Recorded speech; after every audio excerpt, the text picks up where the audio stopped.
All right, greetings and welcome back to the Gripster Podcast, episode number 98, the Rolex 24 edition. I'm Josh Huffine. Normally I'm the co-host, but we're flipping the script tonight, so I'm going to host. And joining me, normally the host, is co-host Philip Matthew, certainly one of the biggest San Francisco 49er fans that I know. How you doing tonight, man?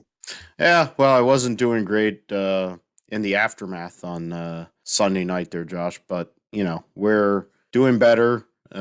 All the Jimmy goodbyes and everyone being all emotional about Jimmy Garoppolo is great. But I'm looking forward to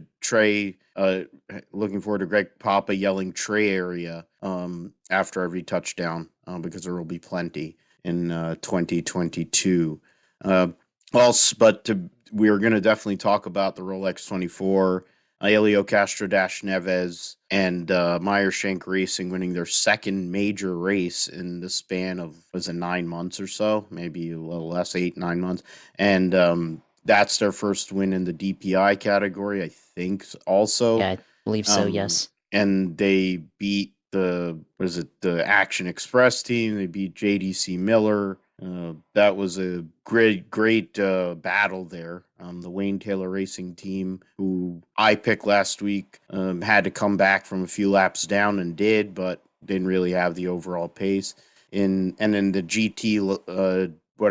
GTD Pro category, ended up looking like what the racing will be at the Clash this weekend, with two Porsche factory drivers running into each other at the now Le Mans chicane. We'll get into all that, but I mean, there was a great race there. Football, Joe Money, the new Joe Cool, I guess. Joe Burrow and the Cincinnati Bengals are in their Super Bowl for the first time since 1988. And the LA Rams get back to the Super Bowl for the second time in a few years, too. So we'll get into all that. But yeah, lots to talk about here tonight. The Brian Flores thing is one thing that I want to talk about for sure. Yeah, it's a very interesting debacle lawsuit that's going on right now in the NFL. Certainly, with Brian Flores suing the NFL for racism and their head coach or coaching hiring practices in general, and a lot of very interesting factors and bits that are coming out of that for sure. But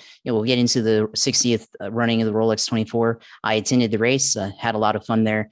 First time being at a IMSA event, a sports car race, and being at the Rolex 24 is a great event to be at, and being able to watch it from a different perspective than what I normally would going to NASCAR events. Kind of felt like how I was at IndyCar last year at St. Petersburg, but I'll get into that in a minute. But we'll again go over the NFL playoffs and talk about the coaching stuff. Talk about how the Jaguars continue to fumble the bag with who they're trying to pick for their head coach. And we'll talk about the NASCAR Clash, which is coming up this Sunday night at the LA Coliseum, first race of its kind ever at LA Coliseum, and certainly the debut of the 2022 NASCAR Cup Series and the next gen car. And then in the roundup, we'll go over the latest bits in silly season for NASCAR and F1 bits, IndyCar, and Formula E. And then I'll discuss what I've done lately on iRacing in the sim segment, and then we'll close the show. Yeah, absolutely. Let's get this show on the road with the Rolex 24. A lot to get into there. Very competitive race. I mean, you got to attend it, Josh. So I guess let's hear what it was like in general, but then what you experienced, some of the people you saw, some of the people you were looking to see. And then we can definitely get into this race. There's a lot to dive into in general. Yeah, for sure. Especially going to the race for the first time. Going there, it starts at 1 p.m. and I thought I'd be able to get in there like with enough time to walk on the track and do the grid walk. But I actually ended up coming to the track around like 12:30. I left around like 10, got there probably like around 11:30 ish. But then once you get to Daytona, you deal with a lot of traffic and everything and getting parked. And I got to the free parking, which is across the street, and it took forever to get a parking spot there. So that was a bit, but then, walk to the racetrack, get up there to the pit road and on the grid. I saw 48 car, Jimmy Johnson, Ally Cadillac, driven also by Kamui Kobayashi, Juan Maria Lopez and Mike Rockefeller. Then saw the winning number 60 car, won the 60th Rolex 24. So that was a good look at that car. Of course, driven by Helio Castroneves, Oliver Jarvis, Simon Pagino, and then it was also driven by, fading out Tom here, but yeah, Blomqvist. Tom Bloomquist. Yes, it was so he was new to the team as well. So and really a new team put together. So that was good. But being able to watch, walking the grid was cool. I've only done that once. That was in 2015 when they're kind of reconstructing everything with the grandstands at Daytona, and they actually let fans on the pit road. And so I was literally at that time I was walking by Xfinity drivers, but this time, just walking by the crews and seeing them, that was pretty interesting. And then I didn't really have enough time to, take pictures with the drivers or talk to them or anything. So I kind of, walked around, just, took everything in, and they started ushering people back into the stands or going into, the garage and the fan zone. And I was able to see Bozy Tataverik, who's become a pretty well-known Twitter personality on the NASCAR and, racing in general. He's got that Racing Spaces page that he does and every Tuesday night. So if you want to talk to him, that's a good place to get a lot of information and reporting from him. But he also does pit road work and mechanic work with Vassar Sullivan. And I saw him there. I think he was getting ready, they took a picture with the crew, and then he started talking to some other people. And I was walking back to the garages and everything, and I was like, maybe I should go take a picture with him. But then looked like they were getting ready to go. I was like, I'll just keep walking. And then later on, I think I walked by Jordan Taylor. That was pretty interesting, and I almost didn't recognize him. This is being able to see him up close. Like, he's taller than what I thought he was, and then his face didn't quite look right, and I was like, maybe this is a fake or something, so that was a pretty interesting. And I think maybe the glasses threw me off there, I guess, like the type of glasses he was wearing, because I think he normally wears like thick rimmed glasses, right? Yeah, well, yeah, I mean, he might have went and upgraded, because he's got they probably Chevy gave him some extra money, and also with the Junebug Dirty Mo Media stuff he's doing on the side, probably a couple extra Sugarland Shine deals or something he's got going on. I'm sure he's had some upgrades, and he has to do the Rodney Sandstorm stuff now, I would assume, now that he's part of Dirty Mo. But yeah, I would assume that you see him up close, because considering how short Wayne Taylor is and then how tall both of his boys are, it's kind of weird. But and I'm both pretty short too. Yeah. Well, and that's the thing, and they both don't. I mean, I don't really think either of them really looks like Wayne either, which is also interesting. Both of them kind of look more like mom. So that's kind of a good thing. But also, it's so I would assume that, and because of Jordan's multiple personalities, I think it would be hard when you go and see somebody up close. It's not like having somebody like Mr. the King, because he has his hat. When you see that hat, you're going to see that. Like, most of these guys are very unassuming, and they're not really trying to stand out in a lot of ways. So it's interesting for sure. Yeah, and then I walked by the Ally pits, and I saw Rick Hendrick. Took a picture. I didn't take a picture of or with him, but I took a picture of him. And like for him, normally he had a big coat on, and normally if you see Rick Hendrick, you can tell he's pretty big. We nickname him the fat felon. That's what many fans have nicknamed him, because they hate Hendrick Motorsports and all that. But and because of his criminal history, and everything. But that's a side point. But looking at him, I was like, wait a minute, is that really him? He looks like not as, I guess I thought he looked younger, even though he's old, but you could kind of see the spots on his face and everything. So that was, part of it. And then also he didn't look as large in person, but maybe the coat was kind of hiding that for me. So that was interesting. And then he was talking to some of the pit crew members, and I was like, oh man, I got to at least take a picture of him talking. So I took a picture of him talking, and that was pretty cool as well. But then, went back for the start of the race, went back to the fan zone deck, and then kind of watched the start from there, and was able to see them as they're running or going on to the start finish line to start the race.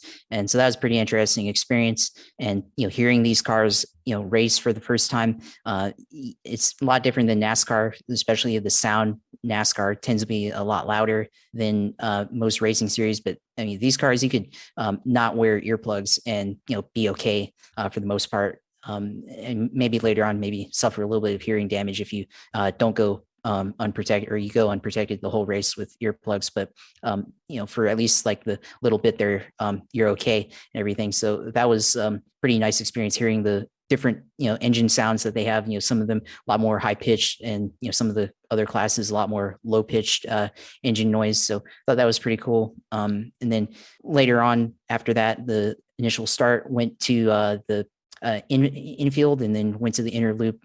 Took pictures at the International Horseshoe, the kink, turn 5, and went to the exit of NASCAR turn 2 from the infield, and was able to see that. And it was a good perspective, just seeing the cars come off the banking up that close, and being able to watch them as they go onto the straight, and then go onto the newly renamed Le Mans chicane, which I don't understand that one, but that was pretty good to see them there. And then just being able to see them come onto the infield, going into the inner loop. You have that braking zone going into the International Horseshoe, and then you get in the car, you're trying to get it settled in the turn, and then get back on the gas for the straight and the kink. And that's pretty interesting, being able to see them as they driving off there, and you get to see who's getting a run in the middle of the turn and getting off and potentially making a pass off of that turn. It's always a good passing zone there, especially if you're on the inside, and sometimes you can make it work on the outside. So that was cool. But being able to just see those cars in action, it was a great experience. And then, of course, while I was doing all of that, I checked my phone. Actually, I didn't check my phone, but I had heard from a fan that Tom Brady had retired, or the initial reports had come out. And so I had to stop, check my phone and everything, and confirm, or at least see the initial reports, and start texting friends and family like, Tom Brady retired. Can you believe this? And everything. So that was a interesting breaking news while I'm at an event. And it was hard to confirm, because at a live event, a lot of times bandwidth is hard to get to, even with good technology, with LTE signal, 5G, and all that stuff. It's still pretty hard to get good loading page, page loading the same as you would normally when you're not at an event. But that was an issue there. But you have to deal with it and everything. Then walked into the garages as well, and saw a bunch of cars being repaired. One car that I saw being repaired was, of course, the number 12 Vassar Sullivan Lexus, which got in an accident going into turn 1, and he avoided a car, I guess, and then they backed into him in the left rear, so they took damage there. And then they went back. LMP2 car spun out the Ford, or not. It was a 47. I think it was a Lamborghini, wasn't it? Or it was, the 40. It was like it was a 47 GTD AM Ferrari, and they spun out. I thought it's either that or an LMP2, one of them. And that Ferrari spun out, let off the brakes, and it was not Kirkwood, but the other driver that on that team. I'm forgetting off the top of my head. I can go and bring up the results by class here and remember and look. Excuse me, the 12 Frankie Montecalvo, I think it was a Frankie Montecalvo who got he was driving the car, and and that Satar car, and then they Cetalar, whatever, ended up finishing out of him, of course. But they trying to avoid the car, the Ferrari went and let the brakes off and hit him and took off the left rear corner of that Lexus, which was pretty bad. Yeah, it was a pretty bad damage for that team. And then they went back to the garage, and initially I saw them in the garage from the fan zone side, and then people were gathering. So, because I had the garage pass anyways, so showed my garage pass, and then walked over there and watched them repair the car. And that's an interesting aspect that you don't get with NASCAR races.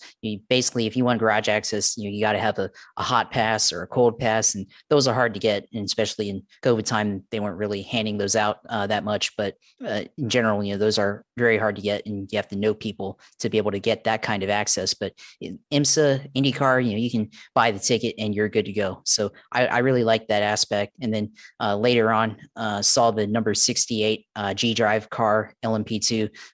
They had an issue with their rear diffuser, and so they were in a hurry trying to get back into the race, and they very, very quickly got the car repaired, and then got it back out onto the racetrack. And as they were getting ready to repair the car, they have their carts, their golf carts that they're carrying equipment on, and they're like, I was kind of standing in the like oncoming onto one of the carts, and guy was yelling at me. He's like, get out of the way, get out of the way. So I had to pull out the jump cut and quickly get out of the way from that cart, and then just watch the guys frantically working, trying to get back into the race. And I don't know who the general manager, team manager is of principal, whatever of that team is, but he was barking at the crew members, giving them orders, telling them what to do. He looked pretty stressed and everything. And then he was running around as well. And he was like telling fans that had began to gather out of the area, like, excuse me, I'm coming through. And then he had to run and go get a part or something. And that was pretty interesting. And then, they got back into the race. They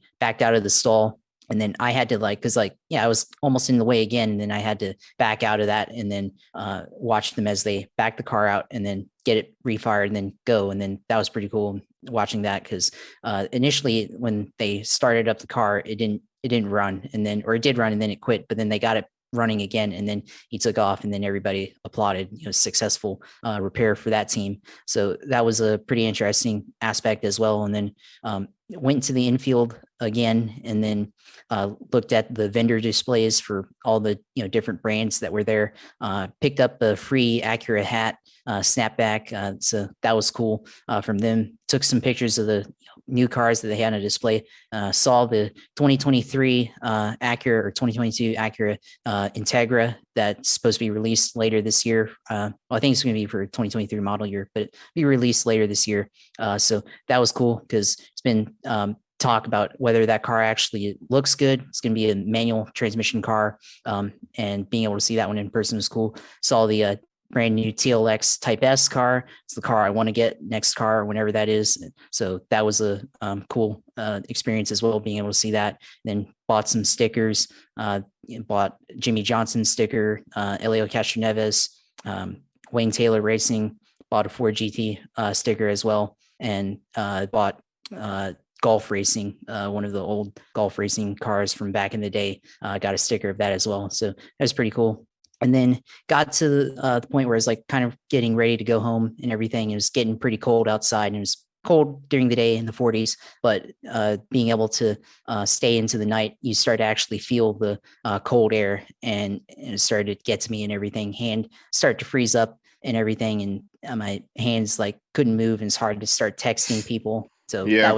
that was pretty bad, but was able to get through it and everything. And then took a shuttle back to the stands. I knew some friends that I know from work or through work that were there at the race too. So we were texting through the beginning of the race, and we finally met up before I left in the stands and had a good chat and everything. And they go to the race every year, and they're asking me like, you going to come back next year? I was like, yeah, I'm going to come back next year. This is pretty awesome and everything. So that was a cool experience. Being able to meet up with other people at the at the track, and people that and everything, and being able to actually move around in the grandstands, which you normally are not able to do at NASCAR races. You are limited to the seat that you buy, but of course the tickets are general admission basically, so you can walk around at any point in the stands and get any vantage point, any viewing point that you want. And I was able to do that, so was be able to do that is really nice for a change. So I was able to see that and everything, and then left, went home, got back at like 11:30, and picked up some McDonald's, ate that, and then turned on the TV and kept watching the race until like probably 2 a.m, and then went to sleep. So that was basically my experience at the Rolex 24. If I were to do it again, of course I would, but I'd probably try to allocate more time to be able to see the drivers at the beginning of the race and actually interact with them. And then also there's a 5K that they run before the race at like 7 a.m. And I'd like to do that, but I also need to be in running shape, which I'm currently not, but being able to do that would be really nice, because you start on the back stretch and then you go all the way down to the front stretch, and then you go through the inner loop, and then you circle back to pit road to end that. So maybe next year try to get some more running in this year and then do that. So that'd be pretty fun as well. But great experience, and would definitely recommend it to anyone that's willing to go to a sports car race. Yeah, that's something. I mean, all the things you're talking about there, I mean, it makes me want to go to the 6 hours at the Glen even more. I love Watkins Glen. It's my favorite racetrack in the world. But to go to a historic race, a major in IMSA and all the things you were able to experience. But and then you mentioned about how cold it was. I mean, I would have been good because of all the winter clothes and because of coming up from Jersey. I would have been good. I wouldn't. I'm not a fan of the cold like that, but for that, to go and look at like Vanessa Richardson or some of them, other babes or other good things that were going on.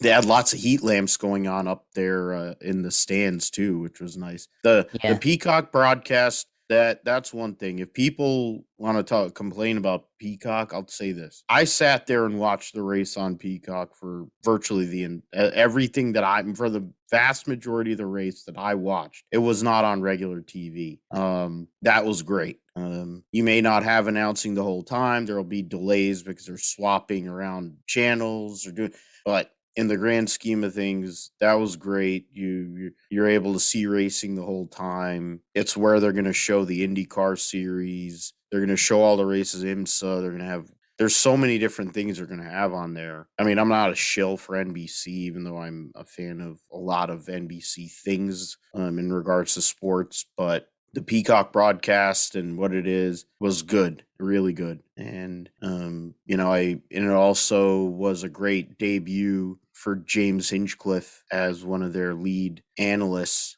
I mean, it wasn't like I didn't know that he was going to be that, but to have Robbie go and get on the podium and get to interview him, and Robbie going and breaking the fourth wall and going and saying it took everything in their power to not start breaking up laughing because they're best friends. And I'm sure Robbie wanted to give him crap because, James now has to be serious motorsports TV guy. And Robbie's back where he belongs, which is running amazing in a race car. There's so many great stories and so many great things. I'm glad you got to enjoy it. It makes me want to go to a sports car race. I mean, if I am going to go to a race in general, it's either going to be sports car racing or IndyCar racing. My days of going to NASCAR races are probably over. Not just because they're limiting the amount of races in the Northeast, because they're probably going to get rid of Dover after this year, and then Pocono is down to one weekend. It's just stupid. But we have to go to Texas. I don't know how many twice a year. One for a gimmicky all-star race and a crappy playoff race. We have to go to shitty places like Kansas twice a year, all these other shitholes, but we are going to screw over a whole entire part of the country. That where you get so many great drivers and crew chiefs and people that have come to the sport. But that's another rant for another. I guess I'd need to get Clayton back on for that one. But let's get into the results. As Josh mentioned, Elio Castro Dash Neves, Simon Pagenaud, the two Meyer-Shank Racing full-time IndyCar drivers were the winners of the Rolex 24. I mean, in regards to GT, I'm trying to move that over. Yeah. So they're the two full-time IndyCar drivers. The Oliver Jarvis and Tom Blomqvist, the son of legendary rally driver Stig Blomqvist, are the full season drivers. Jarvis, of course, has experience with Audi, Mazda, et cetera, et cetera. Blomqvist has gotten recent experience in the prototypes, so now whole new team. They beat the defending race winners, Ricky Taylor, Philippe Albuquerque, Alexander Rossi, Will Stevens, by just over 3 seconds. They had a late restart there to close up the field. 4 cars were on the lead lap. The number 5 of Tristan Vautier, Richard Westbrook, Loic Duval, and Ben Keating, who did all of his running on Saturday afternoon and evening to get his minimum drive time to get credit since he was driving in 2 cars, gets a podium. He was trying to win Rolexes in 2 classes, and they ended up he ended up pretty close. Pippo Durrani, Tristan Nunez, Mike Conway in the number 31 Wheel and Engineering car finished 4th overall. And so the defending champion Nunez making his debut with the team. Eric Lux, Devlin DeFrancesco, and of course the 2 guys everybody knows, Pato Award, and the guy who finished the race, Colton Herta, made a pass on the number 29 Racing One Netherlands car Fritz von Erd, Guido van der Garde, Dylan Murray, and Rinus VK to win the LMP2 class. And the third place finisher was the 8 car of John Ferrano, Louis Delatraz, Rui Pinto, and Ferdinand Habsburg. The 52 PR1 Matheson car finished fourth in class, so third in DP in the DPI and fourth in LMP2 for Ben Keating. Competitive, nice day. I mean, to be involved in 2 cars that finished in the top 10 in the Rolex 24, that I'm not sure how many times that's really ever happened. Josh mentioned he saw the number 68 in the garage. They ended up finishing 9th overall. Now Rene Rast, who's an former Audi guy, Ed Jones, former IndyCar driver. And then 10th place was the number 22 United Autosport team of Guy Smith, Phil Hansen, Will Owen, Jim McGuire. That's, of course, Zach Brown's other team. Everybody knows Zach Brown for McLaren, but this is his other team. The 48 car, as Josh talked about, finished 11th with Rockefeller, Kamui Kobayashi, Jose Maria Lopez, and of course Jim Johnson. And then the first Ganassi car, Earl Bamba, Alex Lynn, Marcus Ericsson, and Kevin Magnussen. So they finished 5th and 6th. And then the last car was the 01, who's running full season, Renger van de Zande, Sebastian Bourdais, Scott Dixon, and defending IndyCar champion Alex Palou. In between the 2 Ganassi cars was the LMP3 winner of Gar Robinson, Felipe Fraga, Michael Cooper, Kay Van Berlo. So yeah, I mean, we're getting it and they won by a lap. That was probably the least competitive of the classes. All the race came down to the end. There had to be a late pass in LMP2, DPI, late restart. LMP3 had a lap lead, but the 74, that's the Riley Motorsports team. We saw the contact for the GTD Pro category, Matt Campbell, Mathieu Jaminet, Felipe Nasr in the FAF plaid car on beating the KCMG team with Lawrence Vantor, Patrick Pile, Dennis Olsen, Alexander Imperatori. That contact ends up losing the KCMG team a place. The Ferrari number 62, the Risi Competizione Ferrari, Alessandro Perguidi, James Collado, Daniel Serra, David Rigon finished second there. The Lexus, the Pro Lexus with Hawksworth, Barnicoat, and Kyle Kirkwood finished as a fourth. And then fifth was the 15 WeatherTech Mercedes with Dirk Muller, Patrick Ossenheimer, and then Gumby. And then in GTD, the 16, Wright Motorsports, Porsche, Ryan Hardwick, Zachary Robichon, Jan Halen. Hardwick and Halen are, I think, the full season. Yeah, they're the full season drivers. Robichon's the endurance driver, and they called in Richard Leitz, who's a former Porsche factory guy. So, I mean, that's one of the best lineups you can find in the GTD category.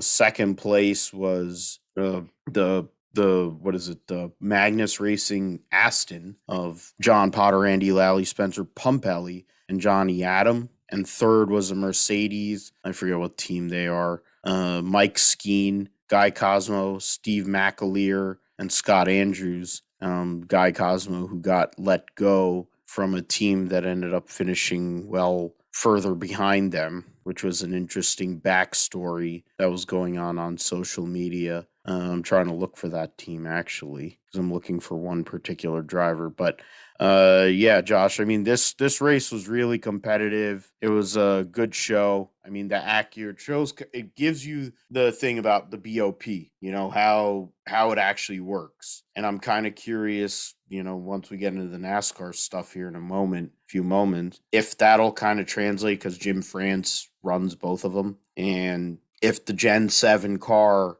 if there'll be some BOP between manufacturers, even though it's kind of like the same car, even though there's aero, will there be BOP, or will it be more like old school NASCAR where they're cutting off? Well, everybody has the same spoiler. Everyone has so it really won't be that way. But this is a great race and nice way to start the 2022 year. in full-on circuit racing. We had the Chili Bowl.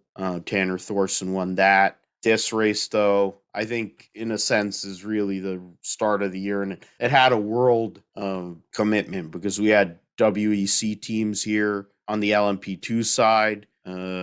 We had some involvement GT, but really it was the LMP2 category was very healthy, very good field, and but in the end, Helio Castro-Neves gets another W in a big spot, and now can say he has 3 or 4 Indy 500 rings, and he has a Rolex watch to go with it. So yeah, 2 Rolex watches, right? Yeah, that's right, because he did win with Wayne Taylor as well. So, yeah. But now with his full-time team, and I think Michael Shank is still drinking as we speak on Wednesday evening when we're doing the show. So I'm sure he's celebrating with whatever beer of choice that he likes. And that was after I remember him being on the NBC broadcast right when Helio had a cut tire early in the race and they lost a couple laps. But he had no fear, no issue. He's like, oh,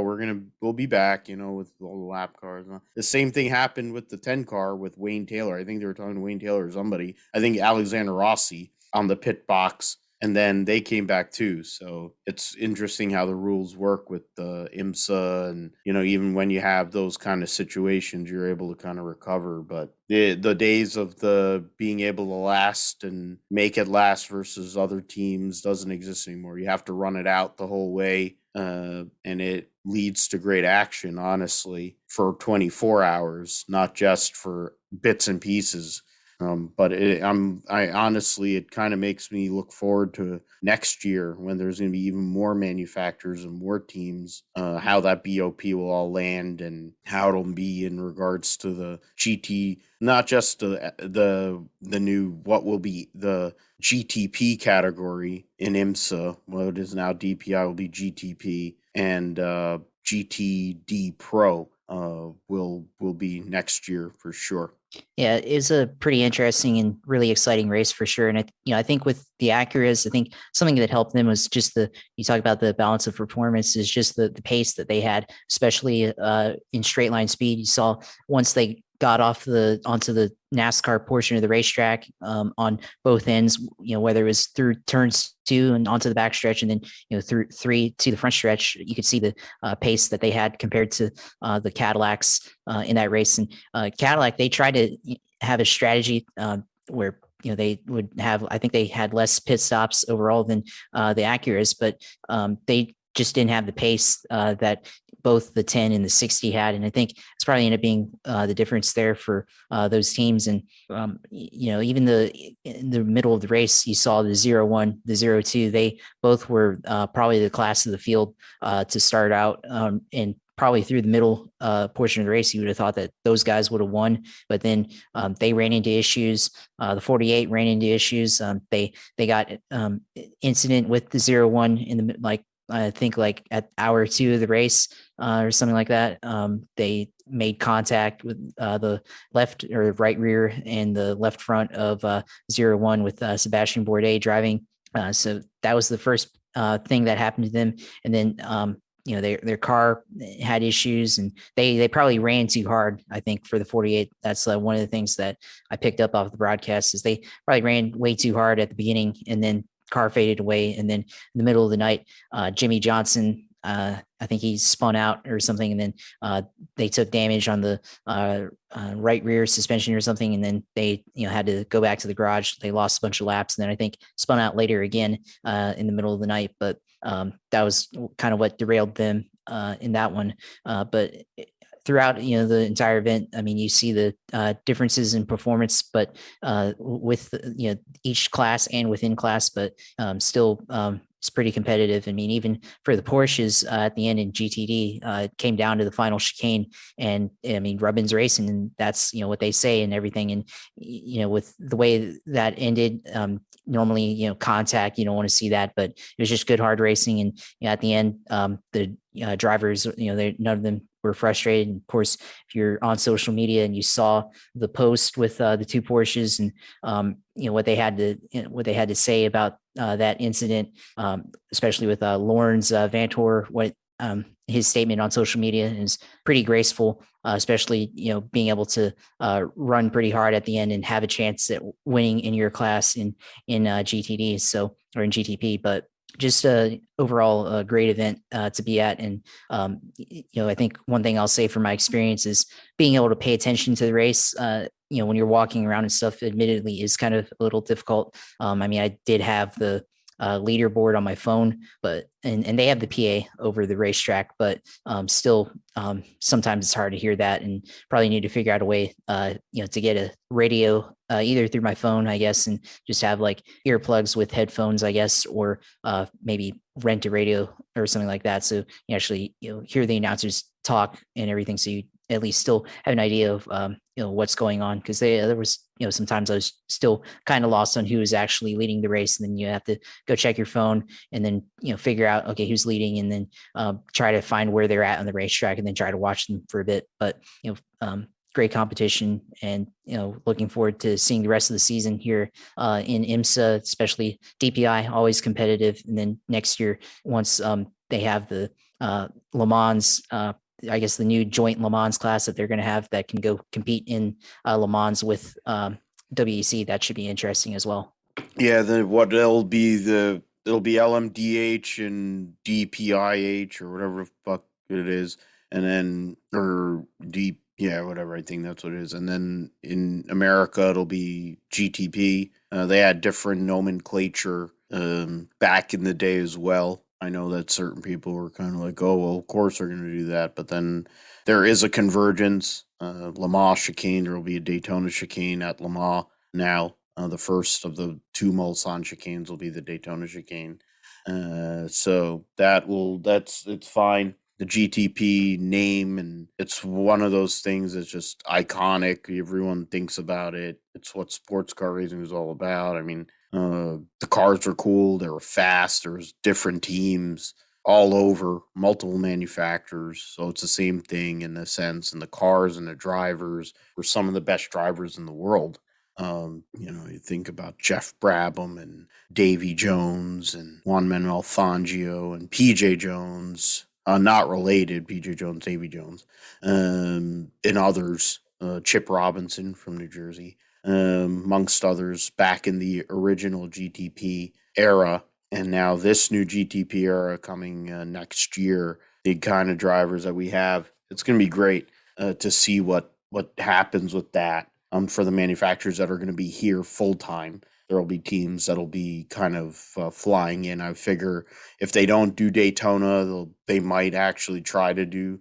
It'll be interesting for them to try to do Sebring, because they'll do 1,000 miles at Sebring for the World Endurance Championship, and then they'll also, if they were to stick around for the 12 hours of Sebring or run Sebring a couple days, the 12 hours the next few days later. But who knows? We'll kind of see what happens with that next year.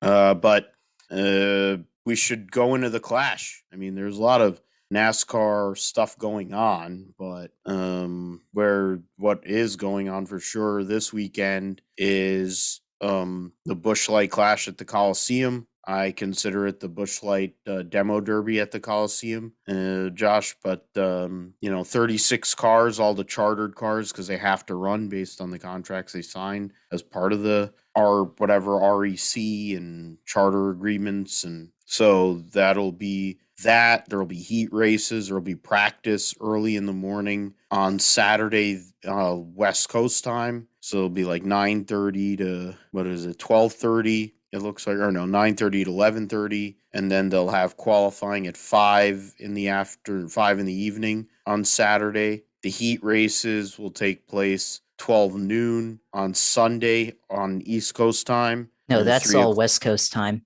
Oh no, this is all East Coast time. Okay, 9:30 to 11:30, 5 o'clock, and then 12. Okay, yeah. Yeah. East Coast is 12:30, 2 p.m. or 2:30 Saturday, then 8 p.m. on FS1 qualifying Saturday, and then heat races 3 p.m. ET last chance qualifying races. And then I think the race itself begins at 6 p.m. ET on Sunday. Yeah, it's Eastern. Yeah, 6 p. Eastern time. So you'll get a prime time on Fox itself here on the East Coast. So 36 cars in this race. We'll get to see a lot of. We'll see the new paint schemes. We'll see the new teams out there. A lot of things to look at this coming weekend. Josh, I don't. I mean, what? How do we really? It's hard to think of. It's hard to talk about what's going to happen. I mean, you have a quarter mile short track that nobody has seen outside of a sim. You have a car that generally has not been run on a track like this outside of, three legends driving the car at Bowman Gray, test mules at Bowman Gray, and Smoke, Junebug, and I think Bobby Labonte. Yeah. So that there's a lot, and you also have to add the fact that a lot of these teams don't have a lot of parts. So is this just going to be basically a processional deal, or are people really going to go hard at this? I mean, that's what I wonder, honestly, looking at this race. I mean, there are teams I know, new teams I want to show out well. I know that Kurt Busch, which is likely going to be his final year, but who knows? Kurt Busch has been employed by like about half of NASCAR. He might decide to continue going. I mean, if Tom Brady retired, though, I mean, it means that even that, I mean, for that to happen, I wonder. So, yeah, I mean, it's an interesting deal especially with the car count, and the car count is okay, but everybody's worried about the parts stuff, and it's kind of similar with how back in 2013 we had the Gen 6 car debut, and they tore up so many cars at Daytona. I mean, look at Carl Edwards, famously went through like 9 cars during speed weeks that year. And this time around, it seems like there's a total parts shortage, and sure, has stuff to do with the supply chain issues, we're currently going through, or have been going through, during the pandemic. And then also, everybody's kind of, hasn't had a lot of track time on this type of configuration, right? We've only seen Dale Jr. test, Tony Stewart, and I think it was Clint Boyer, not Bobby Labonte, but they all tested at Bowman Gray. My fault. So yeah, no, 2 legends and a dope. All right. Yeah, but exactly. Yeah, but 2 legends and a jokester or whatever. But I mean, the racing itself, it could be similar to what we've seen at Bowman Gray, just on the configuration alone. But I mean, the cars are radically different. I mean, these cars are basically like, if we classify stock cars as a full body car with a roll cage that has, and the formula has been solid rear axle suspension, and I mean the engines and everything like that. But that's basically been the stock car class like forever, at least, like going all the way back to the beginning. It's all been based on kind of a common template, and now the Cup Series is kind of throwing away everything and starting over. I mean, they're still obviously keeping the roll cage, but they're taking elements from other series like sports car racing, like supercars in Australia. They're bringing in independent rear suspension. They're bringing in rear diffusers, and the rims are, or the wheels are going to be a lot larger. They're single wheel nut or tires or wheels or whatever. So it's going to be a interesting change, or huge change from what we've seen in the past. So these cars probably going to race. I mean, they could race a lot differently than what we would normally see from a short track race. And we may see guys drive conservatively because of the part shortage, and then again, they could, because they know that they have to put on a show, they could race a lot harder. And if they take damage, how much damage are they going to take, and is it fixable in time to prepare for Daytona and other races down the line?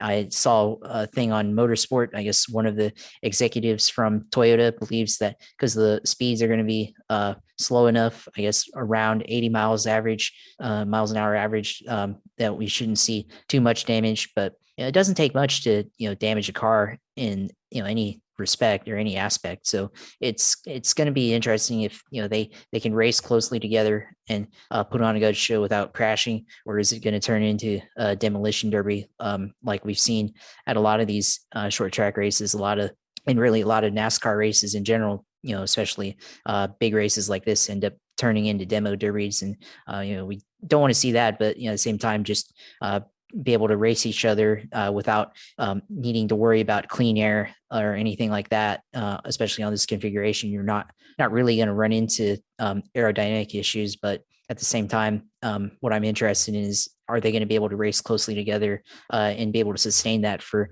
long periods of time? Not just like the first 2 or 3 laps after a restart, but well within 20 laps into a run or 30 laps into a tire run, green flag conditions. Can we see close racing, especially among the leaders? That's kind of what I'm looking for in this race.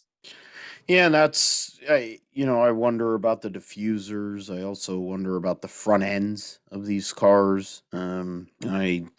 I kind of feel like it is going to be a demo derby when they announce this. And it seems like a very idiotic idea to debut a brand new car, albeit, debuting a brand new car at Daytona, where for I don't know how many years they've yard sailed vehicles for I don't know how many years at Daytona with all the different rules packages they've had there. So it is logical of today's NASCAR that you're going to go and have your first 2 races at a quarter-mile short track, which is essentially wannabe Bowman Gray, and then Daytona to go and debut a new car with the costs and all the stuff. But, that's NASCAR for you. I mean, some of the changes you will see this weekend, of course, Ross Chastain drove in the 42 car last year for Ganassi. He has essentially stayed, but now they're trackhouse racing, and he's going to go from the 42 to the 1. Gumby Cindric will now be the driver of the number 2 Penske Racing Ford Freightliner will be on the car this weekend. We got those guys or whatever. Defending series champion Kyle Larson, of course, with HendrickCars.com. Brad Keselowski driving his own number 6 for RFK Racing, and they'll have purple, whatever the hell that sponsor was, that Purple Defense. Purple Defense that will be on the car. Matt McCall, a lot of the number 1 Ganassi team, which was with Kurt Busch, moved over to the RFK number 6. And go through some of these other drivers. Blickensderfer moved over from the 34 to Eric Almirola's 10. Eric Almirola, of course, in his last year, full-time year of driving. And Blaney will have Jonathan Hassler making his debut as a crew chief for the 12. Chase Briscoe will have a sponsorship from his new major partner, Mahindra Tractors. Ryan Preece, who's a Stewart-Haas Racing driver, contracted driver, will be running for Rick Ware Racing, who has a Stewart-Haas Racing partnership, in one of the 2 full-time cars that they will have with their charters. AJ Adderall-Mendinger will be driving the number 16. It'll be a combination of drivers there. Scott Graves, Chris Buescher, I think they were saying. So Kyle Busch has Seth Chavka as his crew chief, making his debut here this weekend. Harrison Burton making his Cup Series debut in the Wood Brothers 21, with Brian Wilson moving over from the Xfinity Series to the Cup Series. Booty Barker, of course, was announced full-time as the crew chief of Bubba Wallace's 23 car. So that's, of course, official there. Justin Haley making his official full-time debut to Cup with Trent Owens, who's been in Cup, Xfinity. He was with the 43 car. He's been with a few places. Family story is very interesting, too. He's a cool guy. One of the best, unsung crew chiefs in the sport. So that's a good combination. I think they'll be there. McDowell gets Caitlin Vincey's husband, longtime car chief for Martin Truex Jr., Blake Harris, to be his crew chief. Todd Gilliland makes his Cup Series debut. Rookie running course for Rookie of the Year with Harrison Burton there. Into 38 car.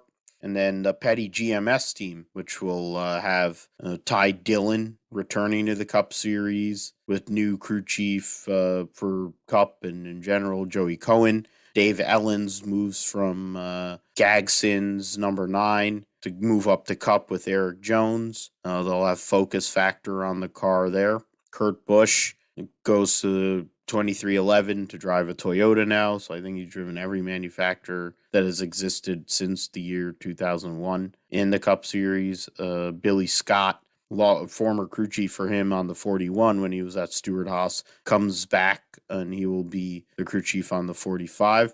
Let's see, Cody Ware is committed to running full season Cup this year instead of doing whatever the hell he was doing all last year. Lanny Castle will be in the number 77 Spire car, which will be a revolving door. I forget which guy it is that has already announced multiple races to drive in the 77 car. These are random. I don't remember who that is either. Josh Balicki. Yeah, that's correct. Yeah, he's a random. So, so Josh Balicki will be in a car. There'll be a bunch of people in that car. Lanny Castle, of course, has a crypto, Voyager crypto sponsorship that he'll be leveraging, mostly driving the number 10 for Colleague Racing in the Xfinity Series this year. So that'll be cool. And BJ McLeod, of course, with his team, Live Fast Motorsports, and Daniel Suarez, Travis Mack, that whole group will be back. I mean, I guess we should make picks. I'll go because I'm theoretically the co-host today. I'm gonna go with Kyle Busch. I don't know why, but I'm gonna go with Kyle Busch. I figure a Toyota's gonna win this race, so I'm gonna go with the Toyota winning this race. You're gonna go with the best driver that has a Toyota, and it's Kyle Busch. What I would like to see, of course, is either Briscoe or Keselowski come through, but I think Briscoe and especially Keselowski. I think Keselowski cares more about trying to win in a couple weeks' time with the big one, because that's the only thing that's missing basically from his resume, other than having another championship, is winning the 500. If he wins a 500, I mean, he already was a Hall of Famer, but if he wins a 500 in his first regular season race as a car owner, I mean, that's just box office. You're not going to be able. That's a big deal. But I figure Kyle Busch. I'm not sure really what the heck's going to happen. I'm hoping there isn't widespread carnage. I don't want to see that. To be fair, I know there's a lot of people that are going to go to that race that are hoping for it, and a lot of people are going to watch that are hoping for it. Because I'd feel bad for the guys and girls that have to work on these cars, knowing the time crunch and parts crunch there is going for the Daytona Speed Week coming up. That's my real concern, but I'll go Kyle Busch in this spot. Yeah, it's solid pick there. And Kyle's, I feel like, especially this year, coming off of the way he ended last year, he probably has got a bit of a chip on his shoulder there. So that's a solid pick. And I think for me, I'll go with the other Kyle in the field, California native Kyle Larson, and go pick him to win the Clash. And he's young money; he wins everything. Not his hometown, but he's young money, but it's not his hometown, but in his home state, and certainly California boy winning in LA Coliseum sure would be something. And I think Hendrick's probably got something to prove, especially with the short tracks. They weren't as great as Toyotas on the short tracks, even though they ended up winning the championship. But they probably want to come out strong and certainly have a good debut with this car. So I look for Kyle Larson to win this one. So hopefully that ends up being the case. But I normally for this I forgot about the algorithm. It's been so long since we've done it and everything. So maybe, it would be for this race, it probably would be appropriate, but we'll save it for, Daytona and all the other races throughout the rest of the year where we feel it's appropriate and we feel like it could be a random or we don't really care. So that should be interesting to see later on, but I'm picking Kyle Larson. Yeah, this actually would have been a good spot to use the algorithm, because honestly, who really knows what the hell is going to happen? I mean, how hard would it be for you to run it? Let's do it. Yeah. Let's do Let me it. run it quick right now. Let me see which one. So yes, okay. It'll be here in a second. I just gotta All right. So copy. yeah. So 2022 season, we have the algorithm, the Josh/GSP algorithm is back in play. Before we get into the NFL Conference Championship and the coaching nonsense that is going on as well. Plenty to talk about here on the GSP as we go on through the rest of the episode. Plenty of news and highlights and key topics across the world of motorsports and sports, to be fair. But the algorithm, Let me do yes. this in Control V. 38. That is Todd Gilliland. Todd Gilliland. We're picking, the algorithm says Todd Gilliland. Todd Gilliland. So, okay. So we have Kyle Busch, Kyle Larson, Todd Gilliland. Now, I wonder what Todd Gilliland's odds now are. I have to look at, so Busch Clash odds. Yeah. Betting odds for the Clash at the Coliseum. I mean, he's probably in the field, right? He's not in the main ones. Yeah. And I mean, he's 1,000 to 1, probably. All right. I mean, well, let's see. Well, I'm assuming he's 1,000 to 1, but I just scrolled down. Okay. So is it based on number? Like it's Atlantic Castle, VJ McLeod. Oh no, he's 500 to 1. Okay. 500 to 1 based on the NASCAR.com thing. Let me see over here. 2 days ago, DraftKings Nation opening odds. I have to go. Yeah, so yeah, 50,000 plus 50,000. So that means it is what, 500 to 1? Is that how that works? Yeah. Yeah, because it would be 6 to 1. You get rid of the zeros. Yeah. Martin Truex. They say Martin Truex, Denny Hamlin are 6 to 1. Chase Elliott 6.5 to 1. Kyle Busch is 7.5 to 1. Kyle Larson's 8 to 1. Okay. So we hedged pretty good. 3 Toyotas are in the top 4. 3 Gibbs guys are in the top 4. 2 Hendrick guys are in the top 6. The 2 people, so the 3, 6, the one person that isn't a Gibbs or a Hendrick guy is Joey Logano. So the person that actually has decent odds that you actually can get a good return on, the first one is Ryan Blaney, the new crew chief. Brad Keselowski is very, his odds are relatively low considering he's in a brand new situation, brand new everything. His odds are the same as Kevin Harvick, Alex Bowman. So, and of course, Harvick and Bowman have continuity going for them. So that's interesting on that front. Yeah. But we will see. If Todd Gilliland does win, we did pick Tate Fogelman. You did pick Tate I picked Fogelman. No, it picked Tate Fogelman, not me. I made up the thing that you made up the algorithm.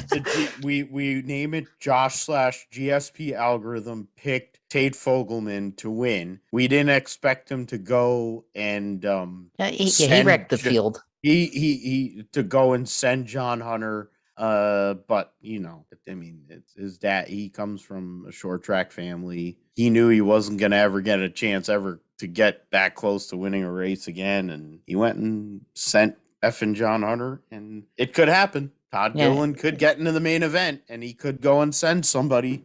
He could send one of the Kyles and win the race, and we'd still be good. That would be something. It's definitely be something. And I think especially with betting, I guess, because I don't know about you, but for me, I'm pretty sure DraftKings and all the other betting apps that have come in.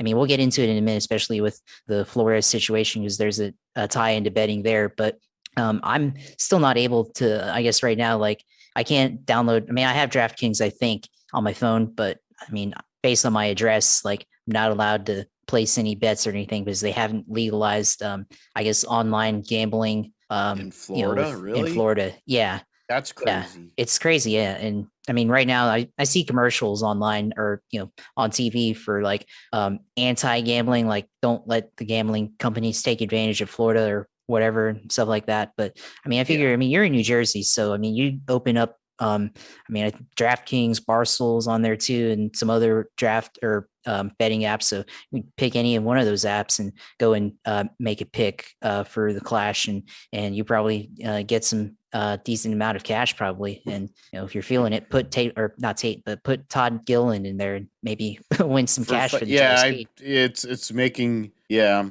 haven't been on there in a while, but I'm kind of feeling like I want to go at 50 to 1 or 500 to 1.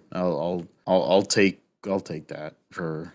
I mean, I'm pretty sure Chase Briscoe's odds are close enough to that, so I would probably put a couple bucks on those guys. New York just legalized it, so I mean, Florida's on the way. Everyone's going to legalize it. It's a way to get some more revenues for these badly run states. Most states are run badly anyway, but it's a way to get revenue because of all the degenerates that like to bet. So Yeah, I say it that as is. somebody who's like dead money in bowling pools, even Yeah, though after last night, like I didn't put in money for the bowling pools, but I would have been at least in the mix, but I still wouldn't have won. So yeah. I was gambling during the pandemic because of some of the great perks that came with it, even though I got let go from work, but that's beside the point. Yeah, Um, we'll get yeah, into the NFL, I guess. But I mean, for me, gambling, like, I mean, I may not have DraftKings or any of those apps, but I do have the stock market, and that's a casino in itself. So, yeah, but yep. we'll get into it with the NFL conference championship games. And I mean, we'll start off with Bengals and Chiefs. Going into that game, it was hard to pick between the two teams because both of them offensive juggernauts. And we saw go down to the wire with the Bengals and Chiefs back in week 17. But this game started out, the Chiefs got out to a big lead, 21 to 0 at the start, and then I think 7 by halftime. And for the Chiefs, I think they got out to a big lead, but then they had a chance to at least take a field goal going into halftime to bring it up by more than 3 scores. And I think that they overthought their situation, their strategy in the end zone. I think when you get to a chance and when you can kick a field goal, you got to do it. And the same thing kind of happened at the end of the game because they had a chance to at least tie the game with a field goal, but then they were playing to run out the clock at the end, but then they didn't do that, and they ran the clock out and then kicked the field goal. But I mean, am I like what I'm trying to say is like for me, like if I'm playing football or playing a football video game like Madden, like if I'm in a situation like that, I want to make sure that the winning field goal is going to take the lead rather than tie the game, because then if you take the lead and there's no time left, then you win the game and you can walk off the field, walk off field goal. But in this situation, just go for the score and make them have to come back or have to, throw a Hail Mary that will probably fail or something like that. And then you've won the game. But on the other hand, you had Joe Burrow come back and make some really good plays in the second half, really carry the Cincinnati Bengals to the Super Bowl. And he's able to do it with his persona, his Joe Cool personality. He's going to be smoking cigars again. And I actually, speaking of betting, I put $50 on the Bengals with a friend. It's a friendly bet, so there's no odds or anything like that. We're just straight betting $50 on each other. So we'll see how that goes. But he'll be hopefully smoking cigars in the Super Bowl. We'll see if it happens or after the Super Bowl. But Joe Cool willing the Cincinnati Bengals to the over the Kansas City Chiefs to the Super Bowl. So I don't know what you had any thoughts on that game and anything from that. So I'd like to hear what you have to say about that game first before we get into 49ers. Yeah, I mean, to see my party that I had on Sunday was taking place during the AFC Championship game, and was you seeing Kansas City get out early. Kind of got concerned about that because Mahomes is a front runner, of course. But I felt like this game would end up being competitive because of Joe Burrow, and he proved me right on that one. I mean, I'm just bringing up what yeah. So yeah. Yeah, 18 points. Yeah, 18 point rally. I mean, one thing I take away is the fact that Evan McPherson's probably the best kicker in the league. He's proven that so far in this playoffs. I mean, who knows? He could get Norwooded here in the Super Bowl, and it could all go to hell. But that he has been so clutch, and so is Joe Burrow. The reality is, 250, 2-1, 2 touchdowns, 1 interception. To go and come back from 21-3 down at Arrowhead, it's like the only other guy recently, of course, is Brady. We're going to talk about him and his now of retirement, but Joe Burrow going in the Cincinnati Bengals beating the Kansas City Chiefs twice in like 6 weeks. The way that the Kansas City Chiefs have been going for the last 2-3 years, for any team to be able to get to them twice in 6 weeks is something, let alone a team that has mediocre offensive line and their defense is decimated, especially in the interior. But their back end, at least in the safeties roles, is very, very good. Jesse Bates, of course, one of the best unsung guys there is. I talked about the offensive line. I mean, they were able to hold up against Kansas City. They got killed by Tennessee, still won, only sacked once. Burrow. If they can do a similar thing on, who the defensive line they're going to be facing here next week, with a specific player, number 99, that will be big. If they can keep him upright. If they keep Joe Burrow upright, it's going to be hard to stop him because he's able to spread the ball around. Running game was good. 100 yards for T. Higgins. Jamar Chase got a tutty. And then the Kansas City Chiefs did what they did. They went to their biggest players. They went to Kelsey Hill and, Mecole Hardman. They drafted him to try to replace Tyreek Hill because he's a woman beater. But they didn't press charges or whatever. So, the Patrick Mahomes in the end didn't have the best end of the season. He had kind of a rough year at times, and he is one of the best players in the league. That isn't going to go away. He's box office, even if his wife is annoying and his stupid brother's an idiot and a waste. That's not going to go away. Andrew Ryad is not going away. Looks like Eric Bieniemy is going to continue to be the offensive coordinator there because they won't hire black coaches. But I also think he's going to end up getting the job. I think that's probably where we'll get into another topic here in regards to coaching carousel. But that game was, it was to watch Cincinnati win. I'm like, that's awesome. I didn't really want to watch Patrick Mahomes get to another Super Bowl, so we have to hear everybody slobbering on him, on Kermit the Frog making a Super Bowl. So it's good to see a team make the Super Bowl first time in 33 years. I mean, that's good. Cincinnati, they haven't had a championship since 90 in the World Series. Paul O'Neill was on that team with the Cincinnati Reds, and they beat the Bash brothers, the Royd brothers of Canseco and McGuire and the Oakland A's back at that time, and Lou Piniella was the manager of that team. Yeah, no, go ahead. Yeah, you're good. Oh, okay, yeah, but that game. Of course, the Cincinnati Bengals. Like, people were talking about the previous week with Kansas City and Buffalo. They went to overtime, and then Buffalo didn't have a chance to get the ball back. But then, of course, this week they went to overtime again, and they're like, "Oh, the Chiefs got the ball to start overtime. They're gonna win the game," and they didn't. They turned the ball over. Patrick Mahomes threw a pick, and then Cincinnati was able to return the pick, and then they went on offense and kicked the field goal. Evan McPherson, of course, Gator great, going there and going out and kicking a field goal to win the game for the Bengals.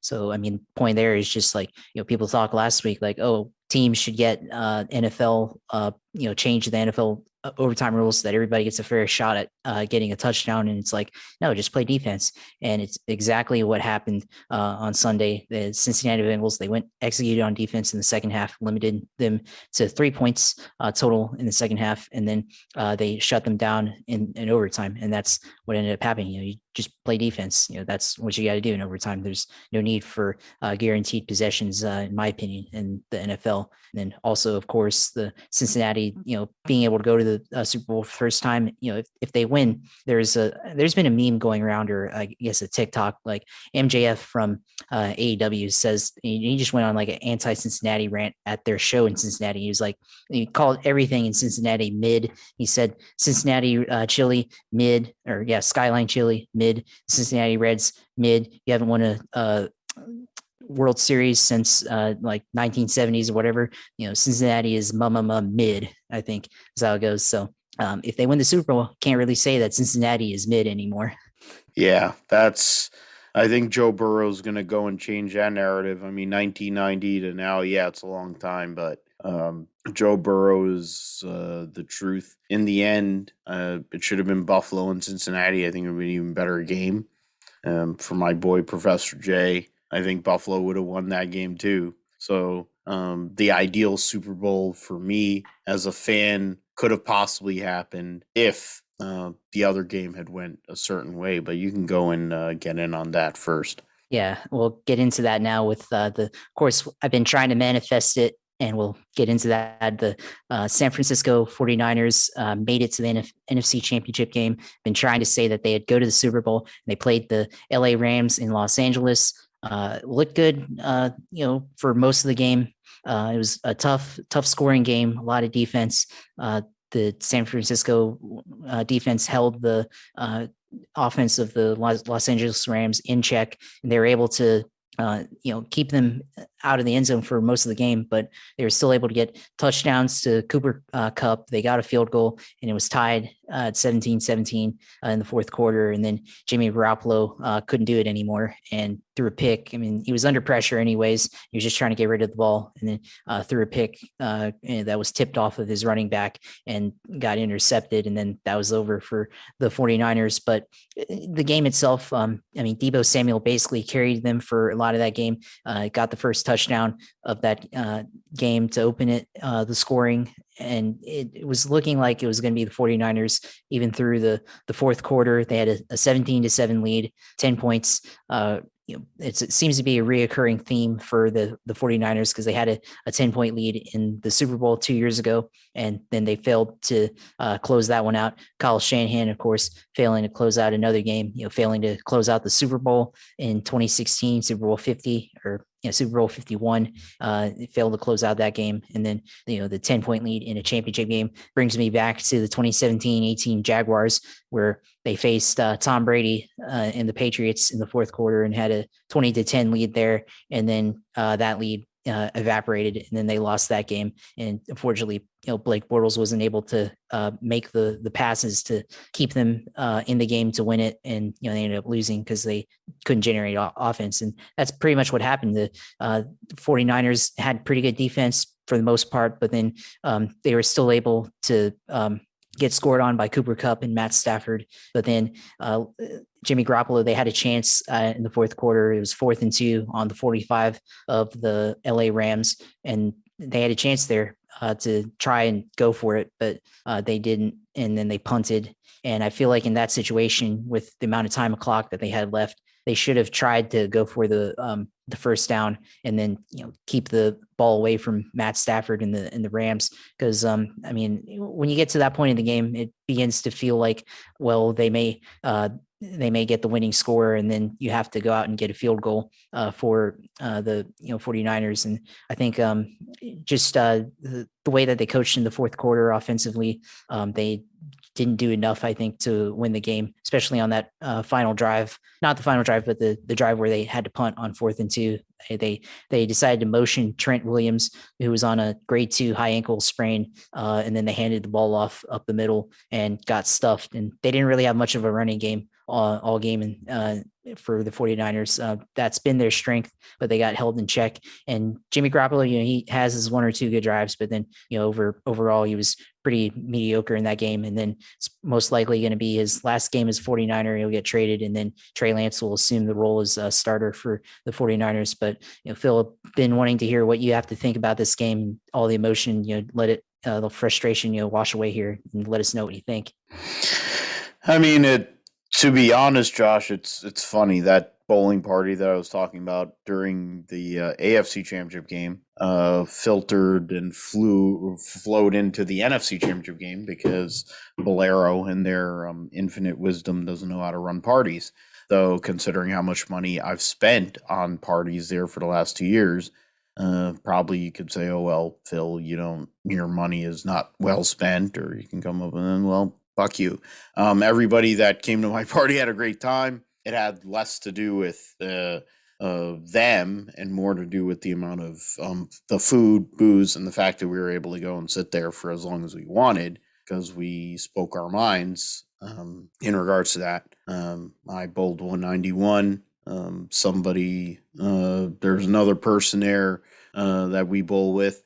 She bowled 248, 204 on the burn. And I'm like, okay, of course, you have to go and take the shine off the birthday boy, but whatever. Let's just say the birthday boy is working on that.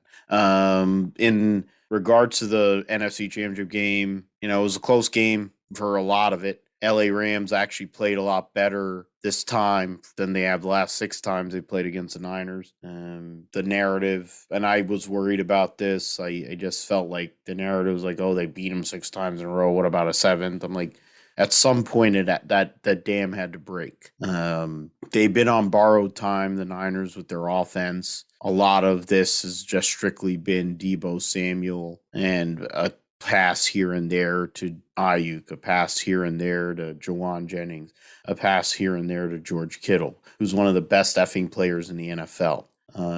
You have to be able to make good play calls. You have to be able to go and close games out. And Kyle Shanahan, whatever. The Atlanta Falcons thing now is whatever. Dan Quinn is getting head coaching looks. So even though he's the head coach of that team that blew a 28-3 lead, he's getting head coaching looks to possibly get a second shot at it. Of course, I think he said he's coming back to the Dallas Cowboys, but the reality is he was getting head coaching looks like he's like a next big thing. The guy blew a 28-3 lead, and after that, the team went in with the tank. Matt Ryan hasn't been the same ever since. Julio Jones hasn't been the same ever since. Anybody that was involved with that, it's been a cesspool. So what the fuck? Kyle Shanahan, that's not a way to go and leave a job, but he was part of blowing the Super Bowl with Jimmy, and he was part of blowing this game with Jimmy. You knew at some point they were going to give it to Cooper. That's all it is. Matthew Stafford literally does not know how to throw to anybody else other than fucking Cooper Kupp. If they just double Cooper Kupp, I would love to see how the hell the LA Rams would actually win the Super Bowl, because they don't really run the ball that well, and they did all right, on Sunday, did enough. He doesn't really throw to anybody else. Tyler Higbee got hurt. That's the other guy I think he sort of tries to go to. Don't really throw to Van Jefferson. There's no Robert Woods because of his ACL. What the hell would he do? D'Amico Ryans, I've been hard on him at times this year, but he's been outstanding. And it wasn't the defense's fault. It wasn't the special teams' fault, even though our special teams blows.